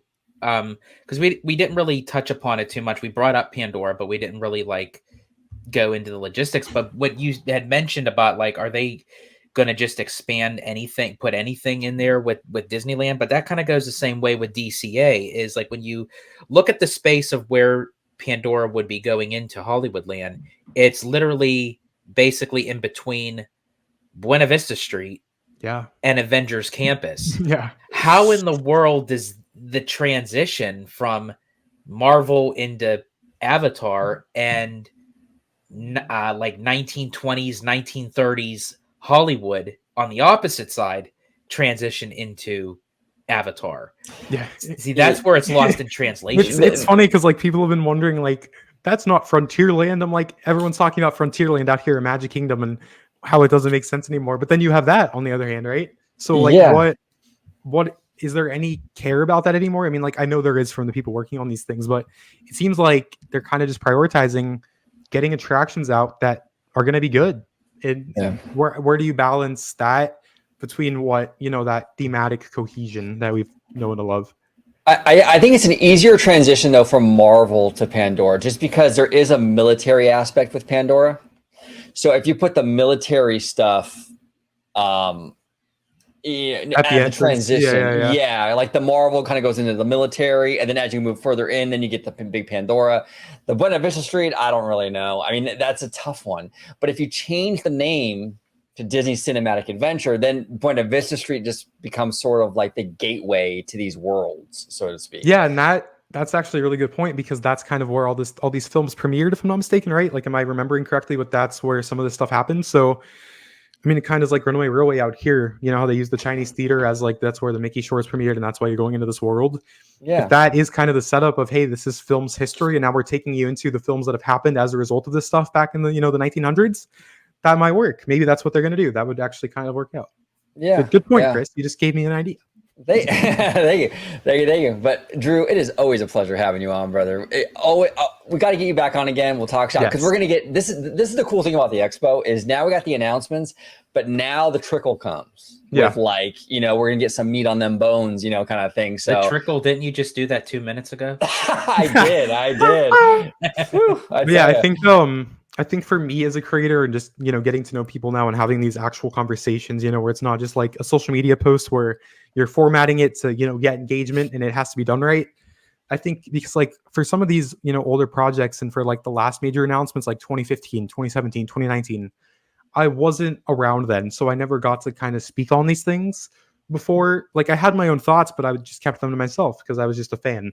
But now when I'm kind of, meeting other creators and having actual discussions and following these things extremely closely, and we're speculating and talking about rumors and actual announcements, having these conversations to be able to pull up on YouTube 3 years from now and being like, were we spot on or were we far off? Like, I already know for a fact that I'm going to come back to this specific video when the door coaster opens, if we have that near miss moment, going in a door and being like, yes, we talked about that, 4 years ago. Like, having this as documentation to talk about all these things before the first shovels are even in the ground, I think is so cool.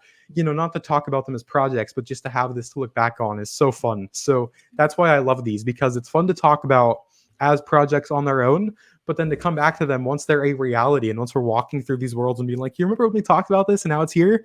This is the first chance that I've had to do that. And these projects are some of the best ever. So it's not, just like a reimagined test track where it's like, it's cool, but this stuff is massive. So that's, for me personally, that's why I'm really excited to be talking about this stuff, because this is the first time that I've had this opportunity on this scale. And that's cool. Yeah, no, it's a blast, man. It's always fun. And we should do that. We should, like, in a year from now or however long, when a lot of stuff gets out and released and we know like where everything is going, we should bring you back on, Drew, and do a reaction video to this video. It's like pulling out a time capsule, quite literally. That'd be fun. But Drew, always awesome having you on, brother. We'll have you on again very soon. But if you could let everybody at home know where they can find you on social media, sir. Yes, X, formerly known as Twitter, at Drew Disney Dude. I know my name's on here says Drew the Disney Dude, but on X there's like a character limit, so I just had to do Drew Disney Dude. People have called me like Disney Dude Drew and Disney Drew. I'm like, no, it's Drew the Disney Dude. But when I guess when I can't put my full username, it's hard to say. But yeah, X is my main platform, and YouTube, I'll be posting a lot more on YouTube because, like I was talking about earlier, I filmed a 57-minute long video, and I'm like, wow, I actually do have a lot of thoughts on these things. So YouTube is the perfect place to do that. This being a perfect example. So Twitter and YouTube, Drew the Disney Dude. That's where you can find me for this next 10 years. I'll be 32 when this is done. That is insane. And I'll be linking his Twitter, or formerly known as X, account down below, and his YouTube down below in the description. George the Italiano, where can they find you and your Doc Martens behind you on Twitter? Yes. Tomorrow, George is going to post just like a feet picture of that, and no one's going to know why. You can find both of us at on X, formerly known as Twitter, at Disney George. You could also find me on Instagram under the Disney Italiano, and of course, you can find me right here on my home base at Orange Grove 55 with Citrus Corner, with all that sweet, juicy, but sometimes sticky Disney news and info. And as Drew had mentioned, he'll be 32 when all this is done, and when it's all done, I'll be 29. So, yeah, sure. Whoa. Yeah, exactly. 29, Thank you all so much for watching this episode of OG 55. Comment down below with all your thoughts on our thoughts and your thoughts on just these projects and your speculations, your theories, your thoughts on Imagineer Mickey down below. We would love to hear from you, and also Imagineer Mickey would love to hear from you. Thank you all so much for watching this episode of OG 55.